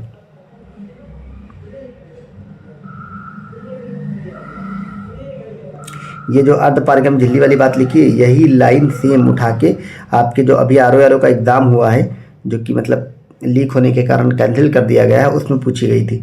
तो इसकी व्याख्या वगैरह भी आप लोग अच्छे से देखा करें। अगला क्वेश्चन है कि शीत प्रकोष्ठ में फल भंडारण दीर्घ भंडारण जीवन देता है, क्योंकि इसमें श्वसन दर का ह्रास होता है, जो रेट ऑफ रेस्पायरेशन होता है ये वो कम हो जाती है किसकी? फलों की। ठीक है, शीत प्रकोष्ठ में फलों तथा अन्य खाद्य पदार्थों के श्वसन दर में कमी हो जाने के कारण इनका अधिक समय तक भंडारण संभव हो पाता है। ठीक है, अगला है कि निम्नलिखित में से किस कण पर शून्य आवेश होता है? तो आप सबको पता है न्यूट्रिनो पर शून्य आवेश होता है। ठीक है, न्यूट्रिनो एक शून्य आवेशित कण होता है, इसकी खोज पाउली ने की थी, ये भी आप याद रखेंगे। जबकि इलेक्ट्रॉन ऋणावेशित और प्रोटॉन धनावेशित कण है। इलेक्ट्रॉन, प्रोटॉन, न्यूट्रॉन स्थायी मूल कण है और इलेक्ट्रॉन का प्रतिकण पॉजिट्रॉन होता है, अथवा यह एंटी इलेक्ट्रॉन भी होता है। अगला क्वेश्चन है कि नाइट्रोजन एक आवश्यक अवयव नहीं है, किसका आवश्यक अवयव नहीं है? तो कार्बोहाइड्रेट का। ठीक है, कार्बोहाइड्रेट में आवश्यक रूप से नाइट्रोजन नहीं पाया जाता है, ये आप लोग याद रखेंगे। अगला क्वेश्चन है सही कथन आपको बताना कौन सा सही है। रेडियो धर्मिता एक नाभिकीय गुण है और नाभिकीय विखंडन के सिद्धांत पर हाइड्रोजन बम बनाया जाता है, ये आप लोग बताएंगे। तो ये वाला गलत है, क्योंकि हाइड्रोजन बम जो है आपका वो नाभिकीय संलयन के आधार पर बनता है, ना कि विखंडन के आधार पर। ठीक है, तो आपका ऑप्शन नंबर ए सही हो जाएगा, केवल एक। वही सारी बातें इसमें लिखी हुई हैं। अगला क्वेश्चन है, हमें बॉटनी शुरू होती है, लौंग किसका रूप निरूपण है, यानी कि लौंग क्या होता है? तो आप सबको पता है जो लौंग होती है वो फूल की कली होती है। ठीक है, आपका ऑप्शन नंबर सी सही हो जाएगा। लौंग एक प्रकार का मसाला होता है और इसको औषधि के रूप में भी प्रयोग करते हैं। अगला क्वेश्चन है कि निम्नलिखित में से किस कुल के पौधे से टापा कपड़ा बनाया जाता है? तो आप सबको पता है टापा कपड़ा जो है मोरेशी नाम के कपड़े से बनाया जाता है, आपका ऑप्शन नंबर बी सही हो जाएगा। ओके, नेक्स्ट देखते हैं। आपके विटामिन दिए हुए हैं और आपको बताना है कौन सा सुमेलित नहीं है। विटामिन ए संतरा में पाया जाता है, सी नींबू में पाया जाता है, ये सही है। विटामिन डी कॉड मछली का जैसे, ये भी सही है। B6 धान का चोकर, ये भी सही। ये गलत है, विटामिन ए जो है वो संतरा में नहीं पाया जाता है। ठीक है, यही चीज़ आपके व्याख्या में भी लिखी हुई, किसमें कौन सा विटामिन है और किससे क्या क्या रोग वगैरह होते हैं। अगर आपको व्याख्या पढ़नी बहुत इंपॉर्टेंट होती है, एकदम नई सी, तो मैं पढ़ देता हूँ, बाकी आपको पढ़नी हुआ करे तो आप वीडियो पॉज करके पढ़ सकते हैं। अगला आपको पूछ रहा है कि बॉटुलिज्म क्या होता है? तो आप सबको पता है विषैला जो भोज्य पदार्थ है उससे होता है बॉटुलिज्म, तो आपका ऑप्शन नंबर बी सही हो जाएगा। ठीक है, और बॉटुलिज्म को विषाक्तता के रूप में भी जाना जाता है। यह एक दुर्लभ और गंभीर बीमारी है जो एक जीवाणु के कारण होती है, यानी कि बॉटुलिज्म किससे होता है? बैक्टीरिया से होता है, ये भी आप लोग याद रखेंगे। ठीक है, और उस बैक्टीरिया का क्या नाम है? क्लोस्ट्रीडियम बॉटुलिज्म के कारण। यह 3 रूपों में होता है, खाद्यजन्य बॉटुलिज्म, घाव बॉटुलिज्म और शिशु बॉटुलिज्म। ठीक है, अगला है मानव चिकित्सा विज्ञान यानी कि जूलॉजी का क्वेश्चन है कि कथन कारण वाला कि मानव शरीर अपने लिए आवश्यक सभी अमीनो अम्ल का संश्लेषण कर लेता है। क्या मानव शरीर सभी विटामिन का संश्लेषण करता है? नहीं, ये गलत है। शरीर के उचित विकास के लिए विटामिन अनिवार्य होते हैं, ये एकदम सही है। तो इसमें जो है आपका ए नंबर गलत हो जाएगा, ये सत्य नहीं, ऑप्शन नंबर डी सही होगा कि ए, हाँ डी, ए गलत है और आर सत्य है, क्योंकि विटामिन के और विटामिन डी को छोड़कर, ये आपको याद रखना है कि हमारा जो मानव शरीर है वो विटामिन के और विटामिन डी को छोड़ करके बाकी सभी विटामिन को खुद ही बना लेता है। अगला क्वेश्चन है कि सामान्य दृष्टि के लिए निम्नलिखित में से कौन सा विटामिन आवश्यक होता है? तो आप सबको पता है विटामिन, सामान्य दृष्टि खराब होती है इससे विटामिन ए की वजह से, और ए का रासायनिक नाम क्या है? रेटिनॉल, तो इसलिए आपका ऑप्शन नंबर डी सही हो जाएगा, रेटिनॉल। ठीक है, विटामिन ए के लिए। अगला है फेफड़ों में गैसीय विनिमय का स्थल क्या होता है? तो वो होता है आपका एल्वियोलाई। ये सब रटने वाले क्वेश्चन आप लोग रट लेंगे। फेफड़ों में जो हमारी गैसीय विनिमय होती है वो एल्वियोलाई के कारण होती है। ठीक है, व्याख्या देखते हैं कि फेफड़ों में गैसीय विनिमय का स्थल एल्वियोलाई या वायु कोष्टिका है। वायु कोष्टिका को श्वसन तंत्र की संरचनात्मक एवं कार्यात्मक इकाई कहा जाता है। ये भी आपसे पूछा जा सकता है कि श्वसन तंत्र की संरचनात्मक एवं कार्यात्मक इकाई क्या है? तो वायु कोष्टिका, या आपको इंग्लिश वाला टर्म याद रखना है, एल्वियोलाई है। जब मनुष्य नाक के द्वारा सांस लेता है तो घावा गले में टक्रिया नामक अंग में आती है, जिसको विंड पाइन कहा जाता है। आगे जाकर टक्रिया कई भागों में विभाजित हो जाता है, जिसको ब्रोंकियल ट्यूब कहते हैं। ब्रोंकियल के अंदर हवा एक थैली में मौजूद होती है जिसे एल्वियोलाई कहा जाता है। ओके, अगला है कि रक्त में निम्नलिखित में से किसकी उपस्थिति के कारण ब्लू बेबी सिंड्रोम होता है? तो ये आप सबको पता है वो होता है मेथेमोग्लोबिन के कारण। ठीक है, ये सब क्वेश्चन कई बार पूछे गए हैं आपके एग्जाम में, बीपीएससी वगैरह में भी ये सब पूछे जाते हैं। ठीक है, इसकी व्याख्या देखते हैं कि रक्त में मेथेमोग्लोबिन की उपस्थिति के कारण ब्लू बेबी सिंड्रोम नामक बीमारी होती है। हीमोग्लोबिन मेथेमोग्लोबिन में बदलकर शरीर में ऑक्सीजन सप्लाई कम कर देता है। इससे शरीर में साइनोसिस अर्थात त्वचा का नीला पड़ने की समस्या उत्पन्न हो जाती है। यह वयस्कों की तुलना में शिशुओं को अधिक प्रभावित करती है। ऑक्सीजन का स्तर अत्यधिक कम होने पर पीड़ित व्यक्ति कोमा में चला जाता है और सुधार न होने पर मृत्यु भी हो जाती है। यही होता है आपका ब्लू बेबी सिंड्रोम। ओके, और इसमें अगला क्या है कि पानी और सब्जियों के माध्यम से अधिक मात्रा में नाइट्रेट लेने पर भी मेटा हीमोग्लोबिन की समस्या उत्पन्न होती है। अधिक समय पर रखे हुए पानी में भी नाइट्रेट की अधिकता हो सकती है, अतः ऐसे पानी से हमें बचना चाहिए। अगला है राइबोफ्लेविन की कमी निम्नलिखित में से कौन सा रोग होता है? तो वो होता है चिलोसिस, ये आपको याद रखना है। ठीक है, राइबोफ्लेविन के कारण चिलोसिस नाम का रोग होता है, और राइबोफ्लेविन किसका रासायनिक नाम है, तो वो है विटामिन B2 का, ये भी आप याद रखेंगे, ठीक है। विटामिन बी के अंतर्गत कई सारे होते हैं, B1 B2 B3 B4 B5 B6 B7 B11 ऐसे करके होता है, ठीक है। तो राइबोफ्लेविन की वजह से कौन सा रोग होता है, चिलोसिस होता है, ठीक है। और ये विटामिन B2 का रासायनिक नाम है। चिलोसिस क्या काम क्या क्या होता है, इसमें त्वचा फट जाती है, आंख लाल हो जाती है, जीभ भी फट जाती है, ठीक है। ये सब आपको याद रखना है, ओके। बाकी विटामिन B1 की वजह से बेरी होता है और इसका रासायनिक नाम थायमीन है। विटामिन C एस्कॉर्बिक एसिड है, इसका भी होता है। पेलाग्रा रोग जो है वो विटामिन B3 की वजह से होता है, इसका रासायनिक नाम निकोटिमाइन या नियासिन मोइली नाम इसका चलता है, ठीक है। B3 नियासिन और पेलाग्रा रोग, ये सब आप लोग नोट डाउन कर लेंगे, बार बार यहाँ से सवाल बनते हैं। अगला है कि निम्नलिखित में से कौन सा, एक मिनट, हाँ, कौन सा रोग मच्छर वाहित नहीं है। मच्छर वाहित कौन सा रोग नहीं, यानी मच्छर से कौन नहीं होता है। तो मच्छर से आप सबको पता है कि डेंगू भी होता है, फाइलोरोसिस भी होता है और मलेरिया भी होता है। ये जो आपको निंद्रा रोग है, स्लीपिंग सिकनेस, ये जो है ये मच्छर से नहीं होता, ये आप लोग याद रखेंगे। ये किससे होता है, स्लीपिंग सिकनेस जो है वो प्रोटोजोआ के कारण होता है, ठीक है। प्रोटोजोआ के कारण होता है और यह सीसी मच्छरों, जिसको कि टीसी मतलब इससे ऐसे लिखा जाता है, सीसी मच्छरों के शरीर में आश्रय लेने से हो जाता है, ठीक है। ये आपको याद रखना है। अब हमारे पर्यावरण परिस्थिति के सवाल शुरू होते हैं। इसमें पूछा गया कि कार्बन डेटिंग की अवधारणा कहाँ उत्पन्न हुई थी या कब हुई थी। तो ये आपके क्योटो प्रोटोकॉल में उत्पन्न हुई थी, ये आप लोग रट लेंगे, अच्छा सा क्वेश्चन है। देखते हैं कार्बन क्रेडिट क्या होता है। मैंने कार्बन डेटिंग पढ़ दिया क्या, कार्बन क्रेडिट नहीं, कार्बन क्रेडिट की बात पूछा गया, कार्बन डेटिंग नहीं, ठीक है। कार्बन क्रेडिट की अवधारणा उत्पन्न हुई थी क्योटो प्रोटोकॉल में, ठीक है। तो कार्बन क्रेडिट की अवधारणा का विकास क्योटो प्रोटोकॉल के अंतर्गत हुआ था। यह अंतर्राष्ट्रीय स्तर पर उत्सर्जन नियंत्रण की योजना है। कार्बन क्रेडिट एक व्यापार योग्य प्रमाण पत्र या आज्ञा है जो धारक के 1 टन कार्बन डाइऑक्साइड या कार्बन डाइऑक्साइड के वैश्विक तापन क्षमता के बराबर अन्य हरित गृह गैसों जिनकी मात्रा 1 टन या CO2 के बराबर हो के उत्सर्जन को अधिकार देता है। क्योटो प्रोटोकॉल के अनुच्छेद 12 में वर्णित स्वच्छ विकास तंत्र, क्लीन डेवलपमेंट मैकेनिज्म यानी कि CDM इसको बोलते हैं, ठीक है। और के अंतर्गत उत्सर्जन कटौती और उत्सर्जन नियंत्रण हेतु प्रतिबद्ध कोई विकसित देश अथवा उनकी कंपनियां अन्य विकासशील देशों में उत्सर्जन कटौती वाले प्रोजेक्ट में निवेश कर कार्बन क्रेडिट प्राप्त कर सकती हैं, ठीक है। अगला क्वेश्चन है, ये आपके कुछ जैवमंडल बायोस्फीयर रिजर्व है, इनकी अवस्थिति बताना है। तो सिमलीपाल टाइगर रिजर्व कहाँ है, उड़ीसा में है।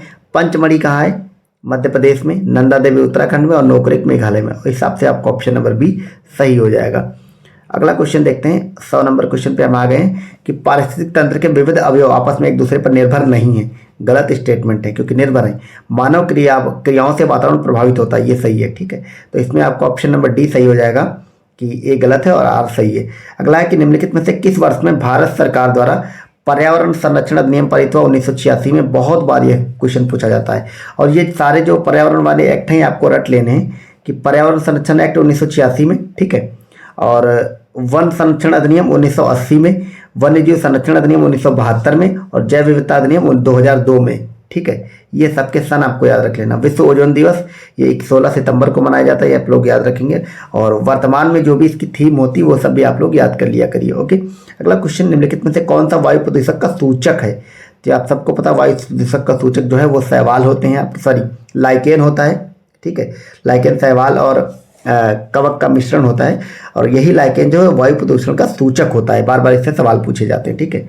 लिखा हुआ कि लाइकेन जो है वो थैलोफाइटा प्रकार की वनस्पति है जो कवक तथा शैवाल दोनों से मिलकर बनता है। कवक और शैवाल के मध्य के इस प्रकार संबंध को सहजीवी संबंध कहते हैं, म्यूचुअलिज्म बोलते हैं, ठीक है। अगला है कि इको मार्क का प्रतीक किससे संबंधित। तो इको मार्क जो है वो पर्यावरण के लिए सुरक्षित सामग्री से संबंधित होता है। आपका ऑप्शन नंबर बी सही हो जाएगा, ठीक है। और इको मार्क, इको लेबलिंग जो है इसकी शुरुआत 1991 में भारत सरकार ने शुरू की थी, ठीक है। अगला है कि फ्लाई एश प्रदूषण होता है, किससे होता है।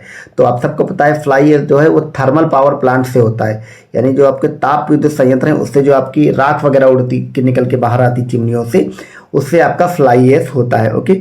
नेक्स्ट देखते हैं। अब यहाँ पे हमारे ये क्वेश्चन हो गए। अब हमारे उत्तर प्रदेश राज्य स्पेशल वाले क्वेश्चन आ गए हैं, ये भी देखते हैं। उत्तर प्रदेश के राज्य लोक सेवा आयोग के कार्यों का विस्तार किया जा सकता है किसके द्वारा। क्या प्रधानमंत्री करते हैं, केंद्रीय कार्मिक लोक शिकायत पेंशन मंत्रालय करती है? नहीं, ये दोनों ही गलत हैं। राष्ट्रपति करते हैं या उत्तर प्रदेश का विधानमंडल करता है? तो ये जो है वो उत्तर प्रदेश का विधानमंडल के द्वारा किया जा सकता है, ये आप लोग याद रखेंगे। अनुच्छेद कौन सा है? 321 या 315 से लेकर के वो आपका मतलब लोक सेवा आयोग, संघ लोक सेवा आयोग वगैरह शुरू होता है ना, तो वही ये है। अनुच्छेद 321 के तहत किसी भी राज्य के जो लोक सेवा आयोग होता है उसकी शक्तियों वगैरह का जो विस्तार है वो राज्य का विधानमंडल करता है, ये आपको याद रखना है। अगला है, उत्तर प्रदेश का निम्नलिखित में से कौन सा जिला क्षेत्रफल की दृष्टि से सबसे छोटा है? तो आप सबको पता है कि हापुड़ क्षेत्रफल की दृष्टि से सबसे छोटा है और लखीमपुर खीरी क्षेत्रफल की दृष्टि से सबसे बड़ा जिला है, आप लोग देख भी सकते हैं। इसका क्षेत्रफल 7680 वर्ग किलोमीटर है। ओके, अगला है कि भारत सरकार के संस्कृति मंत्रालय ने आज़ादी का अमृत महोत्सव के एक अंग के रूप में जून 2021 में शहीद राम प्रसाद बिस्मिल की जयंती उत्तर प्रदेश में कहाँ मनाई? तो ये आपको याद रखना है कि शहीद राम प्रसाद बिस्मिल की जयंती उत्तर प्रदेश में शाहजहांपुर में मनाई गई थी, क्योंकि ये यहीं के रहने वाले थे, यहीं पे इनका जन्म हुआ था। हालांकि ये 23 में करंट में था, इसलिए आपसे पूछा गया था। अगला है, आपसे पूछा है कि सरस आजीविका मेला कहाँ लगता है? तो यूपी के मेला वगैरह आप पढ़ेंगे तो इसमें हो जाएगा। मैंने भी यूपी स्पेशल के जो क्वेश्चन अपने इसमें करा रखे हैं उसमें ये मिल जाएगा, मैंने ये सब कराया। सरस आजीविका मेला जो है वो आपके नोएडा में लगता है, ठीक है। कहाँ लगता है? नोएडा में। आप सिर्फ इतना याद रखेंगे कि ये सब मेला वगैरह कहाँ लगते हैं, बाकी डिटेल पढ़ने की जरूरत नहीं, क्योंकि करंट का क्वेश्चन है, ठीक है। बजट 2021 के 22 के बारे में पूछा गया है। यूपी सरकार की बजट 2021-22 में ये जो योजनाएं हैं इनको आपको मतलब बताना है कि कौन शामिल की गई या नहीं की गई। तो ये मतलब आपको याद रखना है कि बजट से कैसे सवाल बनते हैं, बाकी ये आपको पढ़ने की ज़रूरत नहीं, क्योंकि आपको अब आने वाले एग्जाम में आपको लेटेस्ट वाला जो 2024 का बजट जारी हुआ है वो वाला बजट पढ़ना है। उसमें कौन कौन सी योजनाएं हैं ये सब आपको पढ़ लेना है, ठीक है, क्योंकि ये डिटेल आपके काम की नहीं है। अगला देखते हैं कि निम्नलिखित में से कौन सा रामसर स्थल उत्तर प्रदेश में स्थित नहीं है? सूर सरोवर है, बिल्कुल है। समस्तपुर पक्षी अभयारण्य, बिल्कुल है। सरसई नावर है, ये भी है। सुरिंसर मानसर झील है, ये यूपी में नहीं है, क्योंकि ये हरियाणा में पड़ती है। आपका यही वाला ऑप्शन सही हो जाएगा, ऑप्शन नंबर डी, ठीक है। ये देख रहे हैं आप, ऑप्शन नंबर डी सही। सर ये हरियाणा में भी नहीं है, जम्मू कश्मीर में ही, आपको मैं बता देना चाहता हूँ। ओके, बाकी आप देखना चाहें तो जिनको जुड़वा जिले कहते हैं, सूर सरोवर आपके आगरा में है, समस्तपुर रायबरेली में है, सरसई नावर इटावा में है, ठीक है, और ये सब रामसर साइड भी हैं। अगला है उत्तर प्रदेश मुख्यमंत्री स्वरोजगार योजना 2021 की योजना है, आपको नहीं पढ़ना है। बाकी 23-24 में जो भी योजनाएं चल रही वो आपको देख लेनी है, ठीक है। अगले क्वेश्चन की तरफ बढ़ते हैं। ये भी आपके उत्तर प्रदेश जनसंख्या नियंत्रण कानून आया था उस समय 21 में, उसी से संबंधित पूछा गया कौन सा सही है। ये भी आपको नहीं पढ़ना है, क्योंकि आपको वर्तमान वाला कानून देखना है, क्योंकि ये सब डेटा पूछा गया है ना कि कितना जन्म दर, मृत्यु दर वगैरह है, और डेटा हर साल बदल जाता है, तो आपको लेटेस्ट में यूपी के ये सारे डेटा वगैरह देख लेने हैं। अगला क्वेश्चन है कि उत्तर प्रदेश स्वामी विवेकानंद ऐतिहासिक पर्यटन यात्रा योजना 2021, ये भी नहीं देखना है, क्योंकि उस समय की योजना थी, हालांकि पुरानी होगी। वर्तमान में कोई ऐसी योजना आती तो उसको पूछा जाएगा। ये मजदूरों के लिए थी, उत्तर प्रदेश विवेकानंद ऐतिहासिक पर्यटन योजना मजदूरों के लिए थी, ठीक है। यूपी स्पेशल के आप देख रहे हैं जो भी सवाल वैसे पूछे जा रहे हैं वो मेनली करंट अफेयर्स के करंट के सवाल पूछे जा रहे हैं। अगला है कि निम्नलिखित शहरों में किस एक में देश का प्रथम भारतीय कौशल संस्थान स्थापित किया गया? तो वो कानपुर में स्थापित किया गया, आप देख रहे हैं, ठीक है। और 2016 में स्थापित किया गया था, वो आप पूछा है 2021 वाले में, ओके। तो ये हमारे 115। अब हमारे करंट अफेयर्स के सवाल शुरू हो गए, और आपको सबको पता है कि आपको करंट अफेयर वाले क्वेश्चन नहीं देखने होते हैं, क्योंकि ये अब मैंने जो इससे पहले के 2 पेपर कराए उसमें करंट के भी सवाल पढ़ा दिए थे। हालांकि करंट वाले सवाल आपको सिर्फ इसलिए देखना होता है कि कैसे सवाल बनते हैं, और आप लोगों ने अभी तक इतने पेपर 2 पेपर देख के इतना अंदाजा लगा लिया होगा कि कैसे सवाल बनते हैं। तो हम करंट वाले क्वेश्चन यहाँ पे स्किप कर देते हैं और देखते हुए चलते हैं कि करंट के अलावा कुछ और नहीं पूछा गया है। हाँ, तो ये सब 30 से 35 के आसपास करंट वाले सवाल पूछे ही जाते हैं आपके, तो वही सब इसमें भी लिखा हुआ है, ओके। बहुत सारे सवाल आपके करंट पूछे गए थे, हम देख लेते हैं पूरे 150 तक कि उसमें कुछ करंट के अलावा तो कोई संस्थान नहीं दिए, ठीक है। तो करंट के अलावा ये यहाँ पे मिसलानियस वाले कुछ क्वेश्चन है तो उनको हम देख लेते हैं, क्योंकि हम एक भी क्वेश्चन छोड़ेंगे नहीं करंट के अलावा जो भी रहेंगे। तो इसमें आपको पूछा गया स्टैचू ऑफ पीस भारत के किस राज्य में है? तो आप सबको पता है स्टैचू ऑफ पीस जो है वो आपके राजस्थान में स्थापित की गई है, ठीक है। स्टैचू ऑफ पीस राजस्थान में है। ये कहाँ है? राजस्थान के पाली जिले में है, और ये श्री विजय वल्लभ सुरेश्वर महाराज जी की मूर्ति, ये भी आप याद रखेंगे, ठीक है। और स्टैचू ऑफ यूनिटी आपको पता है सरदार वल्लभ भाई पटेल की है, ठीक है। अगला क्वेश्चन देखते हैं कि सामाजिक विकास की 3 अवस्थाओं का सिद्धांत मूलतः किसने दिया था? तो ये दिया था आपके अगस्त काम्टे ने। ये मतलब सोशल जस्टिस वगैरह से क्वेश्चन पूछ लिया, इसकी व्याख्या देख लेते हैं कि सामाजिक विकास की 3 अवस्थाओं का सिद्धांत मूलतः अगस्त काम्टे द्वारा प्रतिपादित किया गया था, ठीक है। और ये 3 अवस्थाएं क्या थी? धर्मशास्त्री, या काल्पनिक, तत्वमानसी या अमूर्त, प्रत्यक्षात्मक या वैज्ञानिक। बस आपको इतना याद रखना, यहीं से सवाल आपसे पूछा जाएगा। अगला है, ये आपको सुमेलित करना संस्थान और उसकी अवस्थिति। ठीक है, सुमेलित करने में आपको बताना कौन सा सुमेलित नहीं है। तो इसमें डायरेक्ट ये देखते हैं कि कौन सा सुमेलित नहीं है। तो इसमें जो आपका ऑप्शन नंबर सी है, केंद्रीय सस्य वानिकी अनुसंधान संस्थान बांदा, ये सुमेलित नहीं, क्योंकि ये जो है वो झांसी में है, ना कि बांदा में। तो आपका ऑप्शन नंबर सी सही हो जाएगा, बाकी सारे के सारे सही हैं। ओके, अगला क्वेश्चन देखते हैं कि निम्नलिखित में से कौन सा ग्रामीण समुदाय का तत्व नहीं है। तो ये आप सबको पता है कि जो सांस्कृतिक विविधता है, कल्चरल डाइवर्सिटी, वो ग्रामीण समुदाय का अंश नहीं है। ओके, नेक्स्ट देखते हैं कि विश्व का पहला हृदय प्रत्यारोपण निम्नलिखित में से किसने किया। तो ये उस समय क्रिश्चियन बर्नार्ड ने किया था, ये चर्चा में भी था, इसलिए पूछा गया था। ठीक है, मतलब उस समय हुआ था भारत में पहला। बाकी इसके बारे में देख लेते हैं कि विश्व का पहला सफल मानव हृदय प्रत्यारोपण दक्षिण अफ्रीका के सर्जन क्रिश्चियन बर्नार्ड के द्वारा 3 दिसंबर 1967 में दक्षिण अफ्रीका के केप टाउन में किया गया था। भारत में पहला हृदय प्रत्यारोपण 3 अगस्त 1994 को दिल्ली स्थित अखिल भारतीय आयुर्विज्ञान संस्थान एम्स में सर्जन पी वेणुगोपाल के द्वारा किया गया था। ध्यातव्य कि सबसे पहला सफल हृदय प्रत्यारोपण वर्ष 1998 में अमेरिकी सर्जन नॉर्मन समवे और कैलिफोर्निया के द्वारा कैलिफोर्निया स्प्रिंगफील्ड यूनिवर्सिटी में कुत्ते का किया गया था। ठीक है, अगला है कि सुगम्य भारत अभियान किससे संबंधित है। तो ये आपके दिव्यांग व्यक्तियों से संबंधित है। ठीक है, सुगम्य भारत अभियान दिव्यांग व्यक्तियों से संबंधित है। और अगला देखते हैं कि सिविल सेवाओं में सुधार हेतु पीसी होटा समिति का गठन किस वर्ष किया गया था। 2004 में किया गया था। ओके, तो 2004 में पीसी होटा समिति किससे संबंधित है, सिविल सेवा से। ये आपके कुछ अधिनियम दिए हैं 2019 में, ये भी करंट में उस समय थे, जो 3 श्रम कानून आए थे। ठीक है, उसमें आपको बताना है कि इसमें कौन कौन से शामिल हैं। तो इसमें जो आपका पहला, दूसरा और चौथा, ये वाला न्यूनतम मजदूरी अधिनियम, बोनस भुगतान अधिनियम और समान पारिश्रमिक अधिनियम शामिल है। संविदा श्रम अधिनियम उसमें शामिल नहीं है। ओके, आपका ऑप्शन नंबर सी सही हो जाता। अगला क्वेश्चन देखते हैं कि निम्नलिखित में से कौन सा अंटार्कटिका में भारत का स्थायी और उसके द्वारा परिचालित अनुसंधान स्टेशन है। भारत का कौन सा है। तो भारतीय और मैत्री है, ये आपको याद रखना।